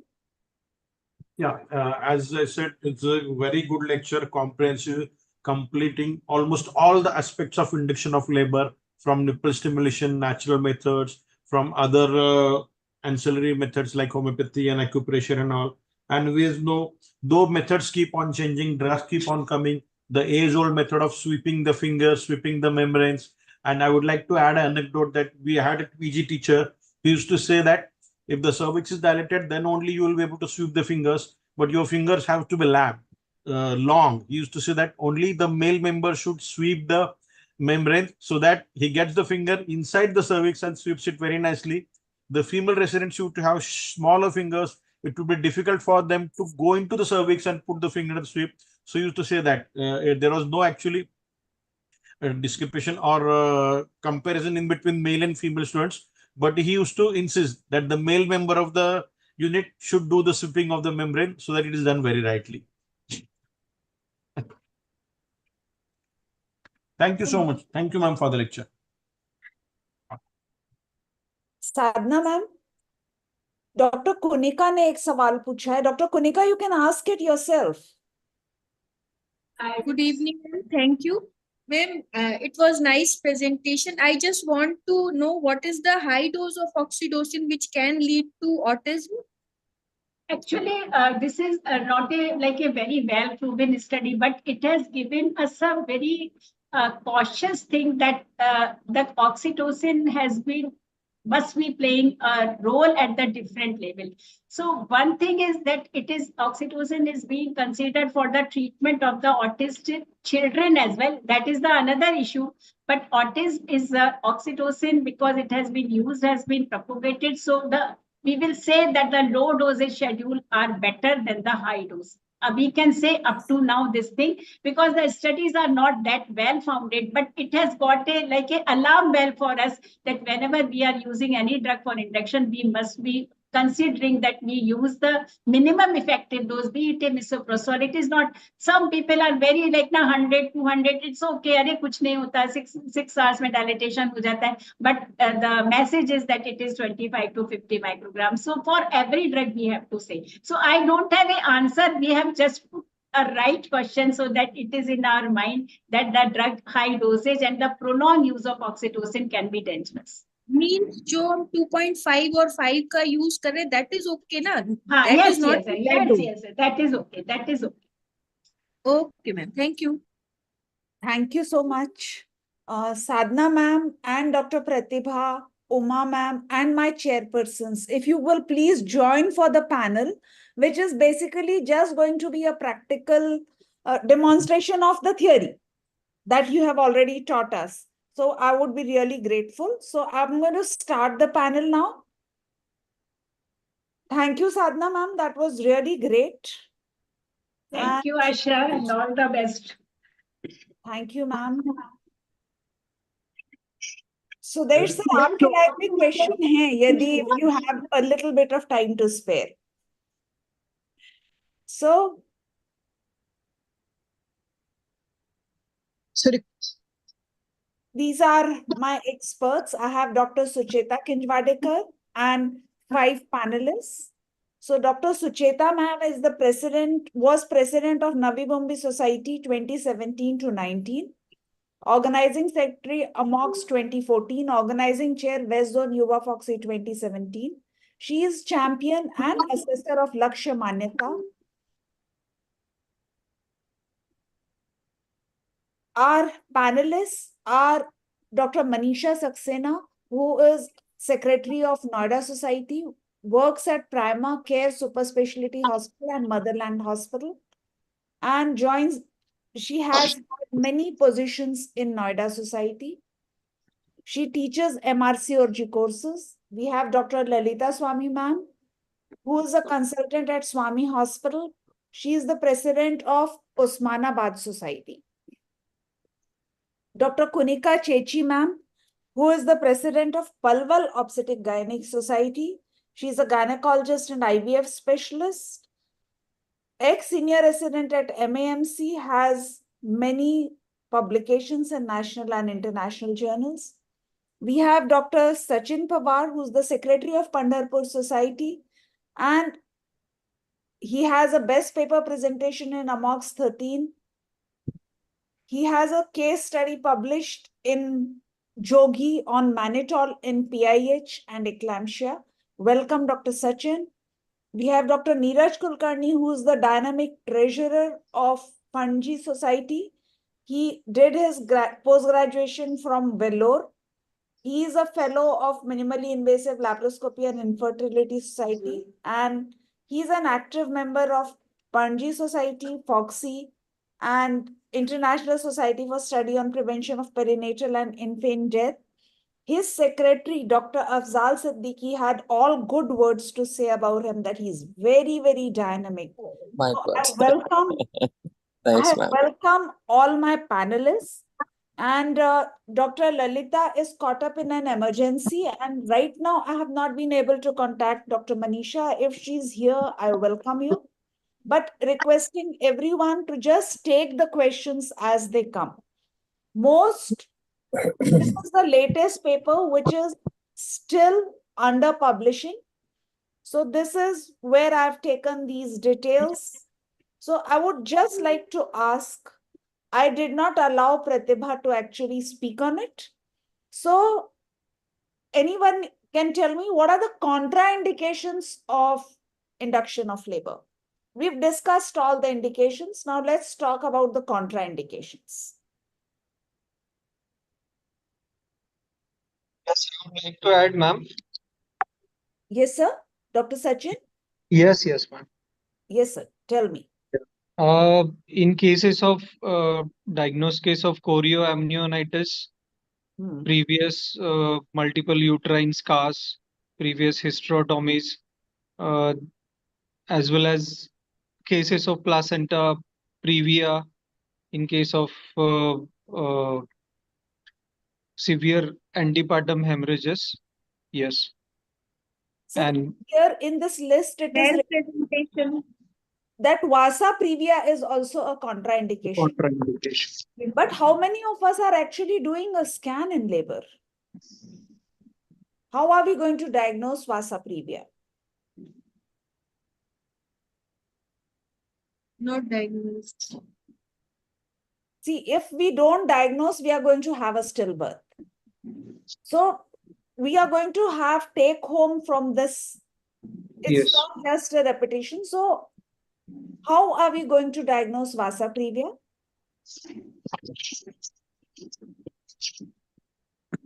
Ma'am, may I? This is Neeraj here. Ma'am, in our experience here, what we have seen that vasa previa, in our experience here, in the past 2 years, we had 2 cases of vasa previa. One was with twin pregnancy and one was with a singleton. So at the time of, in the twins, especially when we wanted to, we had induced her labor. And at the time of rupture of membranes, basically we felt like there is something running across the membranes, which was which we felt before rupture, that it's like a cord-like structure. So what I presumed that it is a cord prolapse which is going to happen. So I posted her presuming it is a cord presentation. But when I did the section with my this colleague, we found out that it was vasa previa, ma'am. And this is how we were able to save. But on ultrasound for the one singleton pregnancy, what we found that the while we are doing, the cord was inserted in the, it was a low-lying placenta, and the cord was inserted at the edge of the marginal, the edge of the placenta. And there the vascularity around the cervix was very high, ma'am. I think that is the only way when we should have a very strong suspicion and a doubt that, okay, that is maybe a vasa previa. So I think it is going to be mainly a situation where when we have a suspicion, then only we can think of vasa previa. Otherwise, it's very difficult to diagnose. What I would like to say here from my experiences, that when we do a first trimester ultrasound, the placenta is invariably in the lower segment, right? Yes. But when you do a second trimester, it will have gone a little higher. And when you do it in the third trimester, it's gone much higher. But a placenta that was less than 2 centimeters in the second trimester at the TIFA scan, when it migrates up, usually that is when, and it's a sort of, the lower 1/3 is where the cord is inserted. That ends up as a vasa previa. Okay. So when you are doing a third trimester scan, you should actually look for vasa previa. You need to look for it. You need to see where the cord is inserted, and you need to see the Doppler where it's going. In the checklist, there is nothing to search for vasa previa. But when you are actually doing it, because once you have a healthy baby, we are the ones who get the sweets. But if something happens, we are Sure. the ones whose hospital gets broken into. So Sure. we have to have a look at the lower uterine segment. You can do a transvaginal scan, put in a Doppler and see whether your cervical area is clear. You rotate the probe 360 degrees and have a look. That is the best way to guard yourself if you're going to go for induction of labor. Sure. Can I add something? Yes, please. As you correctly said, vasopressia needs to be an antenatal diagnosis. Intrapartum diagnosis, it's one of the DD of APH. Yes. So whenever there is, everyone should look for cord insertion, and whenever there is marginal or filamentous insertion, then one needs to be see for vasopressia. So in TIFA scan, as you have correctly said, a sonologist needs to document cord insertion, whether it is in the center or marginal. If it is marginal, we need to keep that thing in mind. That's all. But then incidence of vasopressia is not that common. Okay. That I agree, So ma'am. in But general, when it happens, contraindications for induction are all contraindications for vaginal birth. Whenever these patients are for elective C-section and contraindicated vaginal birth, then I think all of them are in contraindications for induction. so here in the contraindication, it's also active genital herpes and HIV with a viral load of more than 1,000 copies. This is something that we also need to keep in mind. Indications Pratibha has dealt with in great detail. So let us go to the situations. So each situation has something unique and we will address that and finish it fast. So this is a post-term pregnancy, 42 weeks. Are you going to induce it or not? Or are you going to take for a direct cesarean section? Dr. Sachin?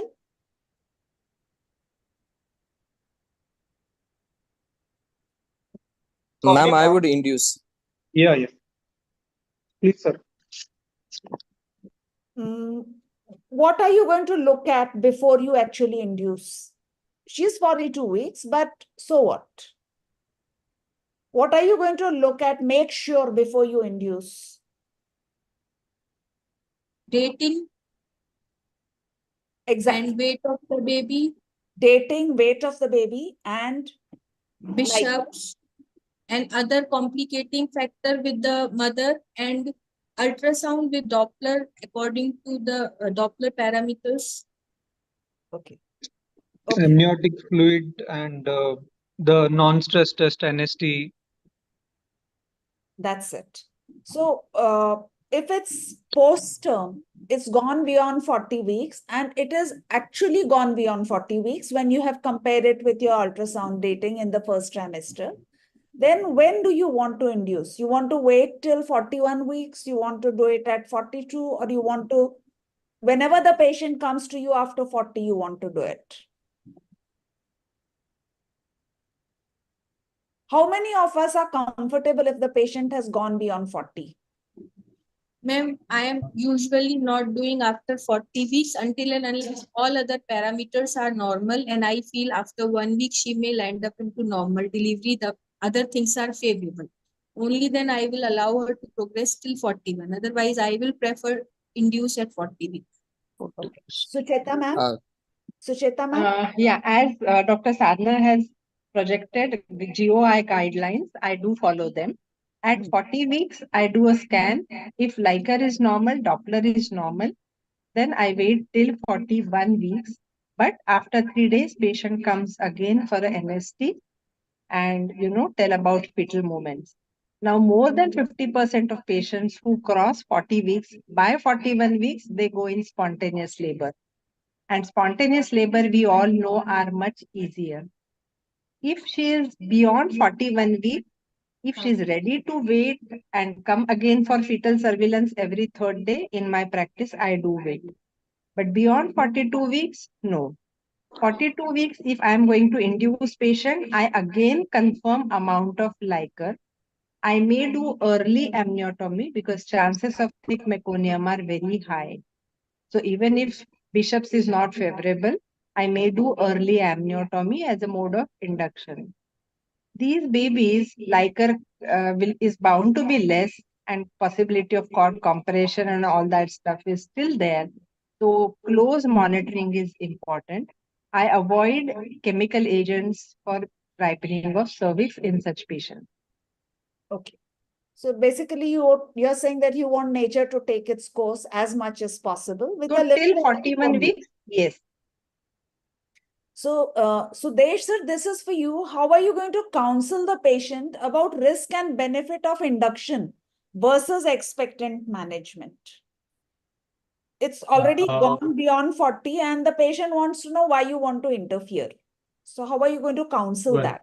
at my place, I would not go beyond 41 weeks. Even at 40, I counsel them about the risks and benefits that if we go beyond 40 weeks, up till 41 weeks, there is rare but still a chance of sudden IUFD, about 1 in 1,000. It is documented in our textbooks post-exam. Beyond 41 weeks, 1 in 1,000 is the risk of sudden IUFD without any signs or symptoms. Yes, if the cervix is fine, then we have to tell them that induction will take a long time. Induction needs extra monitoring. And after induction, it is going to be a painful process. We have to ask the patient that it will take 24 hours. Because whenever you say that you are going to induce the patient, the relatives think that you induce the patient like that, the patient will deliver within 6 hours. So for induction, it has to be made very crystal clear that the induction to delivery interval is going to be minimally 18 hours or maybe 24 hours or more than that. That is to be very clear, because what happens, they are ready for induction and you induce and within 6 hours they sit down and they said that now we don't want to wait, we want a cesarean section done.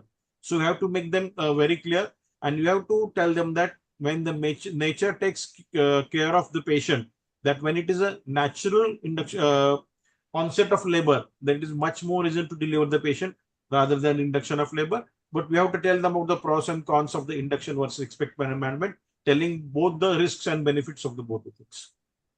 Thank you, sir. So, in your decision to induce labor, do the patient's preferences have any role? Yes, definitely. Sucheta ma'am? Yes, of course. Our job is to tell pros and cons. Counseling is not just addressing. We need to give information, and it is patient's choice. Patient needs to keep watch on fetal movements. Now, when I say I wait for 41 weeks, I mean that there is no hypertension, there is no preeclampsia or PIH, there is no diabetes, either on diet or any other drug. And this is not even the borderline IUGR. If baby is at third centile right from beginning, though her Doppler is normal, I will not allow that pregnancy to go beyond 40, because these babies, small babies, can succumb even to the mild distress of labor. Yeah, ma'am, actually for FGR, it is recommended if it is the third 13. centile, not to cross 38 weeks. Correct. So Correct. now, So when I say 40 weeks, I have excluded all these. I just wanted to make that clear. So a post-term delivery in a multiparous versus a nulliparous, is there a difference? Neeraj sir? Yes, ma'am. The basic difference, what we usually experience in our practice is that a multiparous a lady responds better to the stimulation agents what we use. Even if we go for directly amniotomy with oxytocin and even the stretching of membranes, she might come into spontaneous labor the next day. So what we follow here is that, ma'am, we don't admit them. We stretch and sweep them. We send them home, and with proper counseling, we call them back. In nulliparous, it is not the same. We start the response. What we have seen is that from the 38th or the 39th week, we may do her a pelvic examination to assess the pelvis. do a stretch and sweep if it is favorable, and call her back after a week.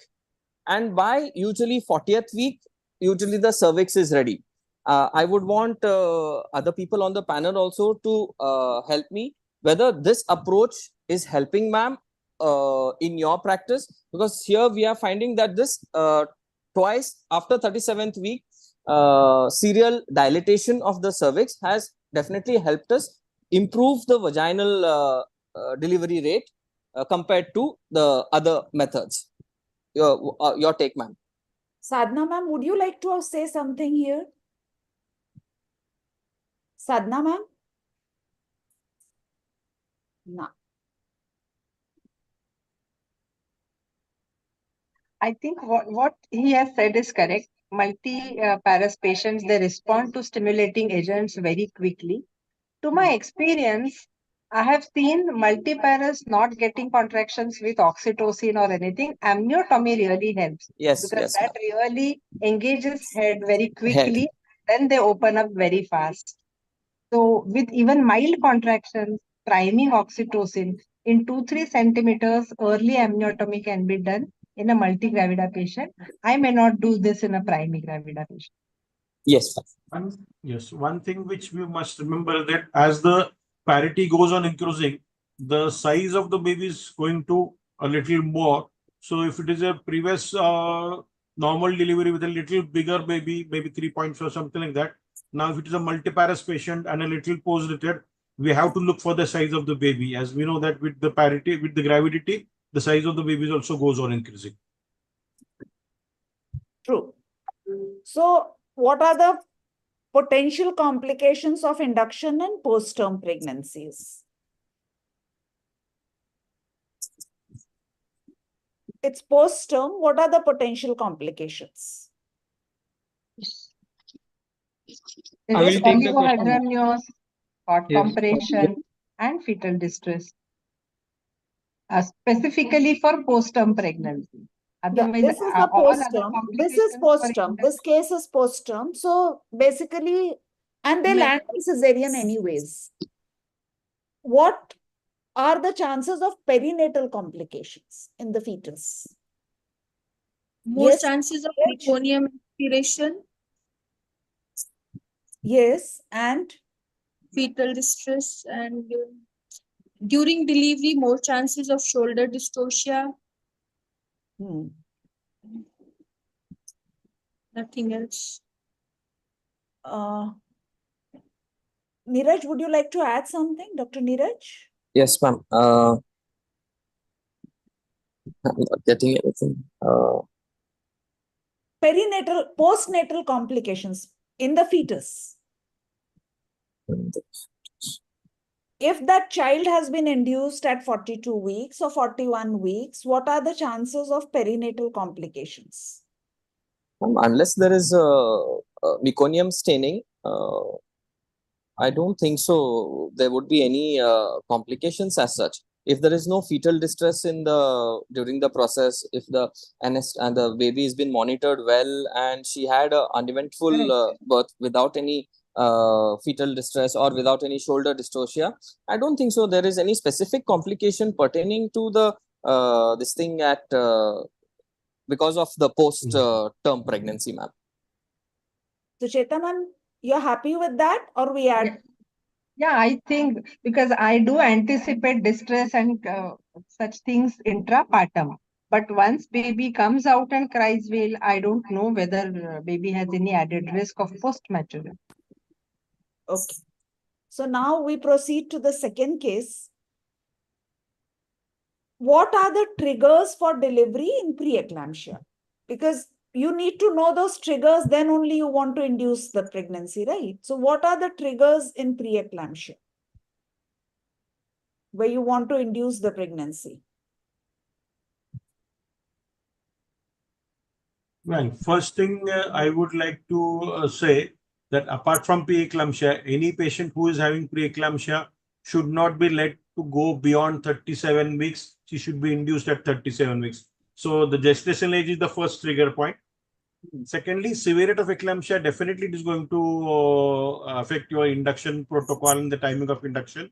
If it is the severe preeclampsia, I would say BP not controlled with antihypertensive drugs, BP going beyond 150, 100, 160, 100. Patient shows signs of impending eclampsia like flying reflexes, severe headache, vomiting, or convulsion, eclampsia itself, then it warrants immediate induction of labor. Okay. Kunika, Dr. Kunika, would you like to add something here? Ma'am, associated with these features, if there are associated IUGR, oligohydramnios, and if BP is not controlled on more than 2 drugs, or if there is associated deranged liver functions, then I will like to induce the patient at 38 weeks or before if it is like that, uncontrolled. Okay. And if controlled, I what will is the carry method you 38 want to use here? What is the method you want to use for induction. Yes. Ma'am, for induction, I will just assess the patient and according to the Bishop's scores, I will decide. I usually prefer cervical rightening if the Bishop's score is not good and patient is a primary gravida. Which agent would you prefer? Ma'am, I usually prefer dinoprostone gel and followed by oxytocin. That is my preferred choice. With misoprostol, usually there is sudden distress. And at our setup, it is a small setup. Sometimes anesthetist is not available. So I usually prefer Serviprime followed by oxytocin. Okay. Anybody wants to differ? Want to say something else? Yeah, if it is very bad cervix, then for ripening, I would like to use mechanical methods like maybe putting a Foley catheter for around 12 hours or 18 hours. And after the cervix will ripe, then go on for dinoprostone gel and amniotomy and oxytocin. Okay. Yeah, I just wanted to say something. Yes, ma'am. We all know, I mean, we have to induce this patient. Any other inductions, for example, at 40 weeks, 41 weeks, I may give 2 days, 3 days as well, you know, depending on the indication. But for severe preeclampsia, we need to target delivery within 24 hours. So if I do mechanical dilatation or Serviprime gel, after 12 hours, I'll start oxytocin. I'll do early amniotomy and see the progress of labor.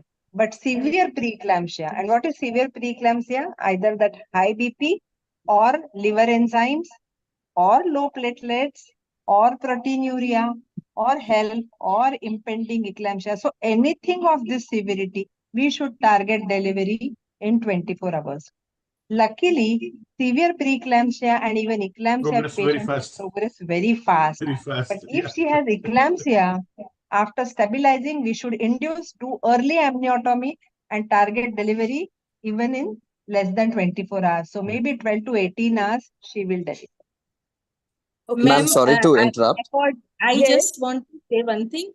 I will prefer to decide or delay the decision of induction. But once I will decide, I will deliver the patient in 24 hours, not more than that. Meaning by once I start the induction, I will not decline it later on. Yeah, that is fair. So Yes, decision Dr. is Sachin, first. you wanted to say something?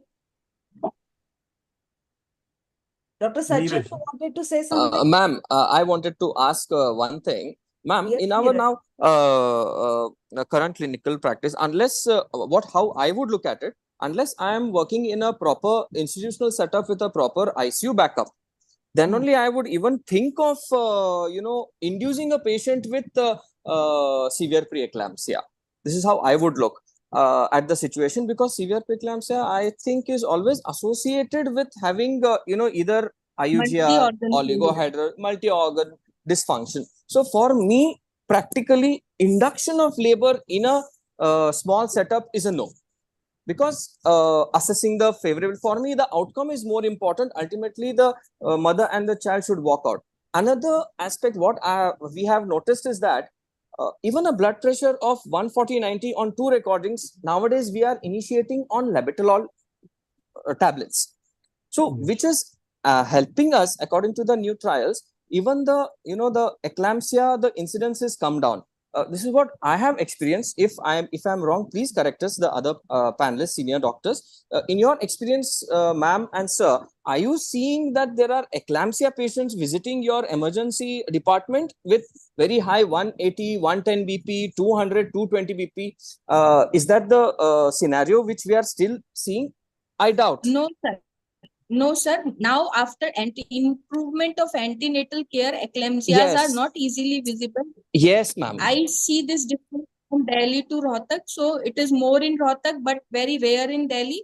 So as Yeah. there is advancement of antenatal care, There definitely you are. there is reduced risk of eclampsia. Impending is Let there. us proceed to the IBP is next rare, question. but not Okay. That eclampsia. how are you going to manage the blood pressure? You are going to give labetalol, right? Yes, ma'am. Yes. For induction. Are you going to give Maxel? Ma'am, if Yes. impending eclampsia, yes. If controlled BP, no. No, but you are inducing this patient, right? Now Yes, she ma'am. Severe has eclampsia, if I am inducing, I will start magnesium sulfate for her. Yeah.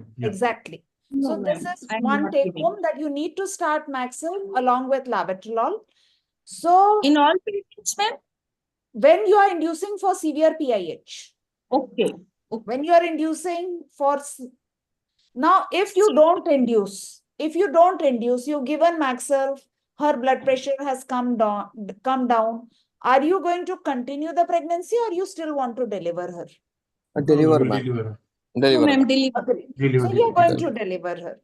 So, But magnesium sulfate we give for seizure prophylaxis. It's not for control of blood pressure. yes, ma'am. And there is no harm in continuing pregnancy after discontinuation of Maxel. As we give this Maxel even in threatened preterm, less than 32 weeks, it acts Ma'am, I'm not as talking a of Maxel. I'm neuroprotection. saying you have a patient of severe PIH, which with your medication has been controlled now. So do you want her to continue the pregnancy or you want to terminate it? No. No, ma'am. Once you We'll have terminate. decided to induce severe preeclampsia, bringing down blood pressure is just stabilizing her. It doesn't mean that So she this should has to continue. be the take-home point for everyone that if there is acute PIH, then just terminate the pregnancy. Controlling the blood pressure does not mean controlling PIH. Correct. No, as we all know that as we have been taught in textbooks and our good old teachers are told, treatment of PIH is termination of pregnancy. Yes. Single word. So now there is FGR. If somebody would tell me in very short, how would you define FGR? Just the definition. Less than third percentile of weight. Yes. And along with or without Doppler changes. So less than third is definitely IUGR. And Yes. if there are the other criteria is if AC or EFW is less than the 10th centile. Yeah. Plus Doppler changes. Plus Doppler changes. Doppler Or changes. even if it is more than centile, but it has jumped down by 2 quartiles. So Yes. more than 50, it has come down. It was 80 and it has come to 30. It is still FGR. So these fetuses are compromised. So if it is early FGR, then what is your plan going to be? Are you going to induce or you're going to do a cesarean? Early FGR means 28, less than 28 weeks. Severe early FGR. So severe early FGR, you mean less than 28 weeks maturity. Yes. And then indications for delivery at that time is reversal of end diastolic flow at umbilical vessel.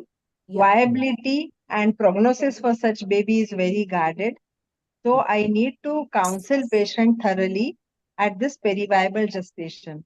If her baby weight is 400 and 500 grams and I am delivering the baby, chances of intact survival, neonatal and complications in early life, patient should be very clear about. Now, if they still want to try on baby, say for example, this is an IVF pregnancy the or a baby very is precious. 700 grams. The baby is 700 grams. 700 grams survival is possible, but they should be aware that it is not 100%. Still, there are chances of early mortality, morbidity, and so on. So, We need to give clear picture to family, and if they decide to save this, still try on this baby, then there is no role of induction, but direct C-section. This is exactly what I wanted to bring out, that in severe early FGR, you are not going to do induction. Now, if it is late FGR, you have noticed it at the 36-week scan that this baby has now got FGR. There are Doppler changes. There is increased flow in the middle cerebral artery, reduced flow in the umbilical artery. Are you going to try for induction or are you going to do a cesarean? If there are Doppler changes, the CPR ratio is 1 or something like that. C-section is going to be the answer. Trying for an induction, you are going to jeopardize the patient because the baby will not be able to sustain the stress of labor, and already is FGR, may land up in more complications. At that time, if it's FGR with Doppler changes, I would like to go for section, no induction. Dr. If it is, Yes, ma'am. I will agree with sir. If there are Doppler changes with reversal and MCA changes, I will definitely go for C-section, ma'am. Dr. Kunika? Yes, ma'am, cesarean. Dr. Sachin? You're muted, sir. Dr. Sachin, you're muted. I'll go for cesarean if there are Doppler changes like absent or reverse diastolic flow. We will not induce the patient and jeopardize the baby's health. Yes. Now we come to you, Sucheta ma'am. You are our expert. Now let us know. Yeah, this topic is very close to my heart. Yeah. If it is a FGR baby and the diagnosis is beyond 33, 34 weeks, or for that matter, 32 weeks, then there are certain set protocols. If it is stage 1 FGR, we have to induce by 37 weeks. And what we mean by stage 1 FGR means low CPR. Okay. So we can safely induce this pregnancy and there is no need to do C-section. If there is absent or reversal of end diastolic flow, then yes, no role of induction, it has to be C-section. If it is in between, like low CPR is because of raised umbilical artery resistance, then I may probably go for C-section. But stage 1 and 2, we can safely induce patient. There are other factors to be considered, like other comorbidity, if there is preeclampsia or diabetes, and amount of liquor is another very, very important thing. In FMF and Barcelona FGR calculators, we actually get a good recommendation whether we need to consider delivery or C-section, something like that. Ma'am, So we've done management is early and stage late based. FGR. Yes. Management is stage based. Stage 1, you can go for induction of labor. Of course, you have to look for the offsetting indications, the cervix and this and that. Yeah. Now, one question, there is a baby of FGR. Now, it has certain perinatal problems, right? Now, are they because of the induction or they are because of FGR? And how are you going to talk to the patient about it? They are mostly because of the low growth retardation. Most of the complications are due to that. Yeah, so that has to be part of the counseling before you induce, because if there is any problem, and it has to be a written counseling, right? Otherwise, everything, if you do something, you know, patients will also say they gave an injection to stop the pain. That's the most common allegation. Yeah. So we we are yet to find a good tocolytic or a drug to arrest the labor. We are still looking for it, that what can stop or arrest the labor. We are not able to find it. But the patients will say that they gave an injection and the pain was stopped and they then did a cesarean section. Yeah. So similarly, something happens to the baby, our counseling has to be very clear that it is FGR with its complications and not the induction per se. Now, this is PROM. This Sadhna Didi had taken in great detail. So, in practice, how do you diagnose PROM? The patient says, I have leaked, my bed was wet. She comes to you, you see nothing. So now how are you actually diagnosing in your practice, PROM? Ma'am, if on per speculum examination there is no leaking, I will confirm by ultrasound. If Liker is adequate, then I will wait and watch. Okay. For diagnosing PRM, I will take into factor history also. We have to clearly ask her whether it was a leak, maybe a bowl full of water or something like that, or it was just spot by spot. You have to do a per vaginal examination, per speculum. Look for vaginal discharges if they are there. And on the speculum, we can ask the patient to cough and look for direct trickle from the os. Most times you can get it if it is a frank leak. But if you're not able to see a leak, and if the patient gives a positive history of having leak of soaking her petticoat or maybe some amount of water on the floor, then you have to believe her. The supporting evidence definitely will be ultrasound. Means you've done an ultrasound. I'm asking you, how many of you do that fibronectin thing? Is it available? No, ma'am. No. Simple What thing if you want to do, we litmus have done the paper residency test? days, is you can do a, fern pattern test on the microscope. You can get help of your pathologist, and it really works. A simple drop of Liker dries up and you get a ferning pattern. That can be done, but no one does it. But it is simple and can be done. What Easily about the litmus paper test? No experience. No, ma'am. Not doing it. No. Okay. So Do you do, madam? means I've heard it discussed so many times that I'm asking, we don't really do it. Patient says that I have leaked, she shows her clothes, you do an ultrasound, and you believe it, sort of. You don't look for corroborating evidence that way. History, Suppose if asked patient has clearly and leaked given instructions, and she has yes. leaked completely, and that's why now she is dry, then even clinically you can feel that it's all baby and no Liker. But if we have ultrasound in our OPD, I think that's the easiest way to say that you have not leaked at all. Yeah. If she has leaked, then I think, and if you see it with your eyes, that means she has leaked. So now if And she has after had with a history, PROM, just one point I have to add. After history, she says that she has leaked, and ultrasound, you get a good amount of Liker. You can give her a pad or make her wait for 4 to 6 hours and see that if it soaks or not. Demonstrate. Demonstrate. So now supposing she has a small leak, would you want to continue that pregnancy? How long? And would you give an antibiotic cover? These are practical things that we do in our OPD. What do you mean by small leak? Means there is a very little Liker that you can see. You can see there is that fern pattern, as sir is saying. That pad is getting 1/3 wet in 6 hours. And inside the AFI would be something around 7 or 8.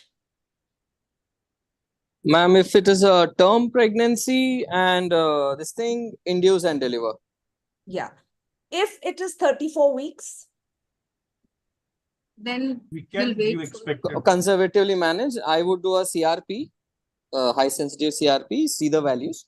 If it is beyond 20, ma'am, I would definitely consider counseling them regarding the high risk of having neonatal sepsis, cover her with antibiotics and consider delivery. If the CRP is normal, I would keep her on a antibiotic course for 5 days and repeat CRP once a week to see that the baby reaches the viability period. So Chetan, and if it is less than 34 weeks, I would like to give her steroid cover up also for the lung maturity. Yes, yes, sir. If she is 34 weeks, if she has completed 34 weeks and we are sure that she is 34 weeks and there is probable leaking, usually the labor starts within 24 to 48 hours. Yeah. Till then, I will do scan. I'll do just the baseline total and differential count, WBC count, and not CRP at first go. Do a vaginal swab and send it for culture, and I'll send patient home with tablet erythromycin. That's all on the presumptive diagnosis of PPR or PPROM. Now, after 2 days, 48 hours later, she comes again. If all those pads are dry, I will reassess and see if Liker is still that 7, 8 it has increased or it has reduced. Now, if Liker has reduced, I'll consider this as evidence of, Liker, continuous drainage of Liker. And since she has completed 34 weeks, I think I should induce this patient. Because Sadhna just said now 1/3 will have chorioamnionitis associated.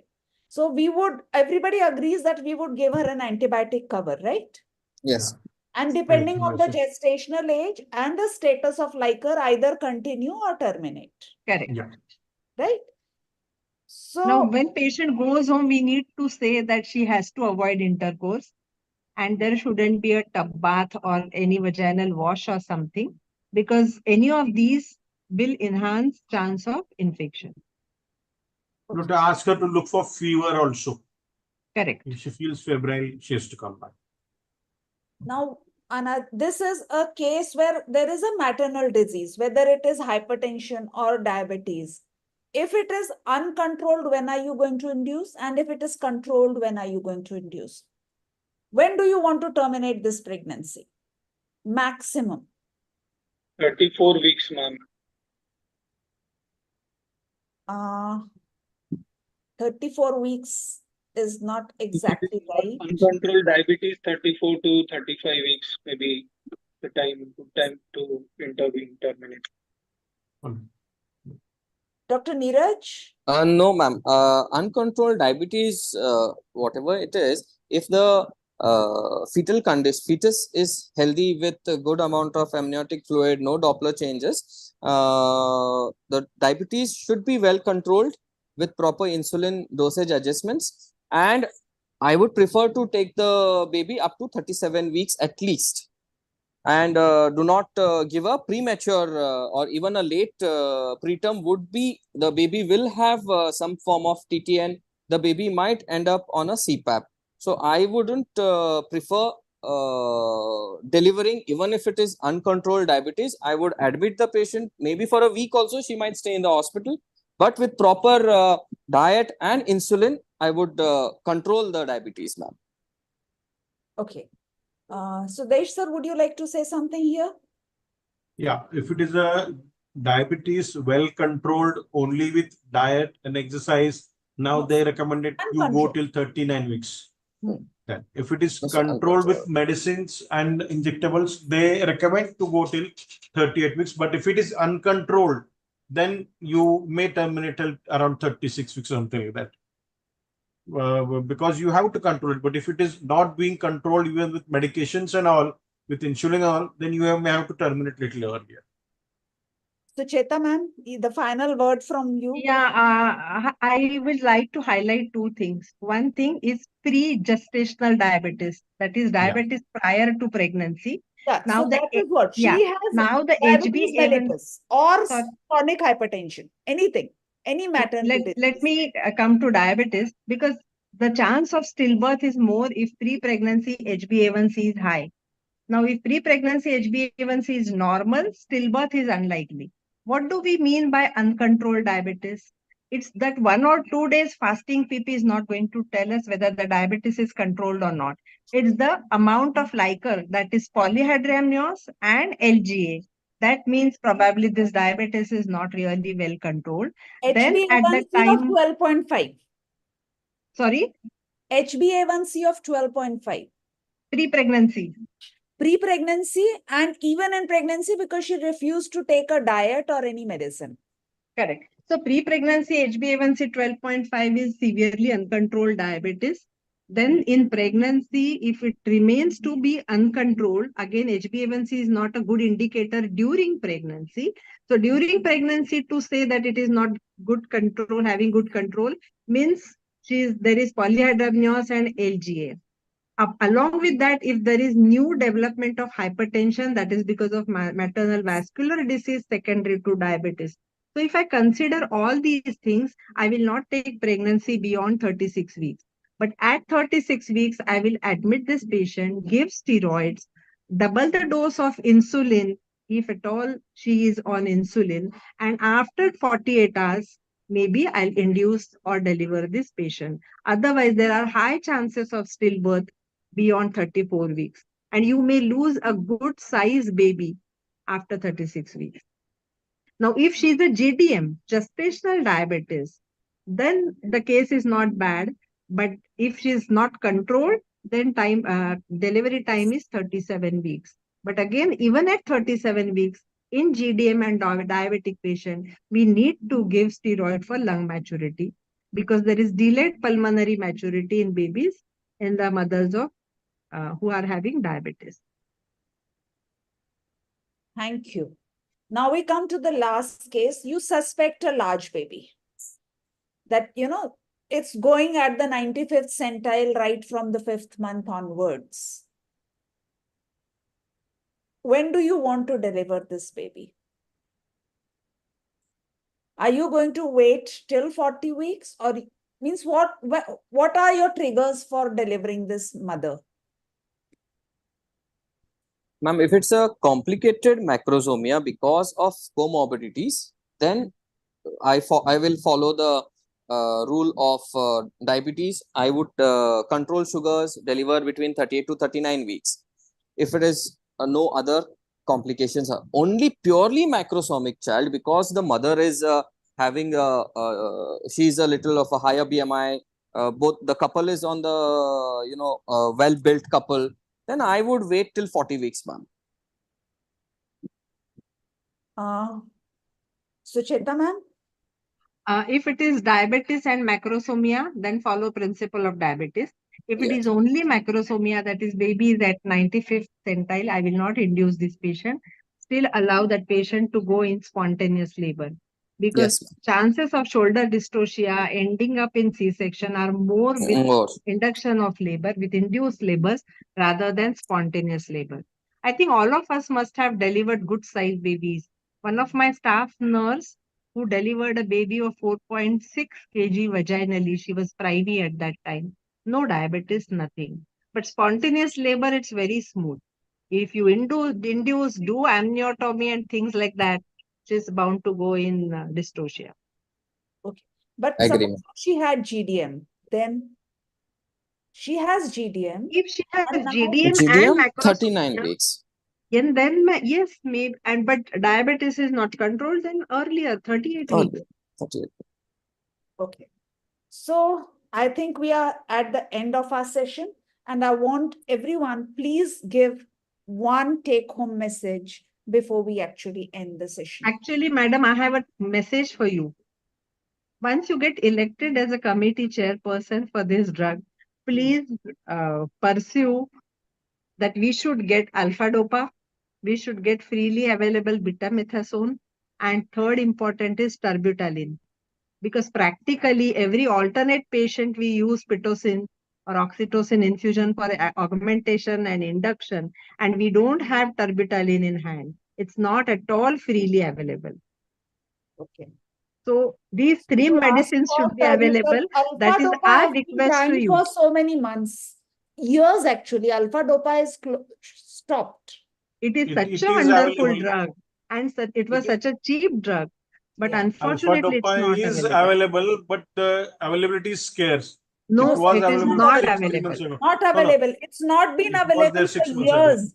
I think Foxy needs to take this matter with government authorities, and somehow we need to get this. If it is used in foreign countries, why not in India?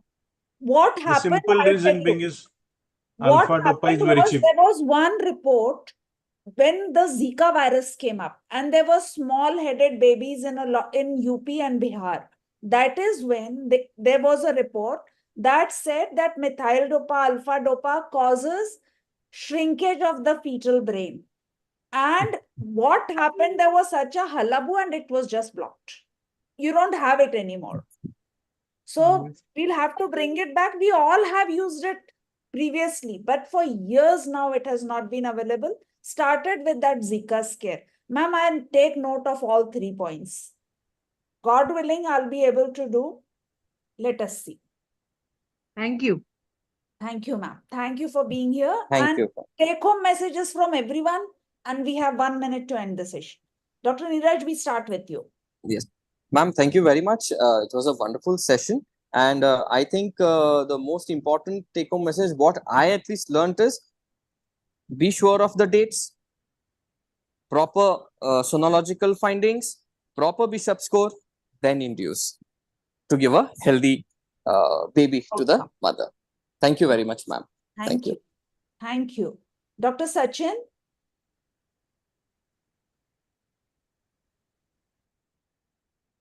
ना Sudesh sir आप बोल दीजिए. Yeah. We obstetricians need to believe that babies can be delivered vaginally with induction of labor. Belief is very important because that has been lost in the time because of lot of medical legal pressures and all things. No one wants to wait for 24 hours. The patients are so scary. So they will sit on your head. They will not let you eat. They will not let you sleep. But we need to make them believe, and we also should believe that induction of labor can end up in delivery of the baby and not always in cesarean section. Thank you, sir. That's very important because our beliefs actually help us work. And what our belief is what the end point is going to be for sure. Dr. Sachin, you popped in. Want to say a few words? Sucheta, ma'am? No, everything was wonderful. I think you have given lots of messages. Thank you so much. Thank you. So thank you, respected Sucheta ma'am, Sudesh sir, Dr. Sachin, Dr. Neeraj, and all my viewers, Corona Remedies, the guest of honors, the chairpersons, the speakers, all for making this program effective. Thank you so much. Thank you, sir. Mehul ji? Yes, ma'am. Yeah, you may end the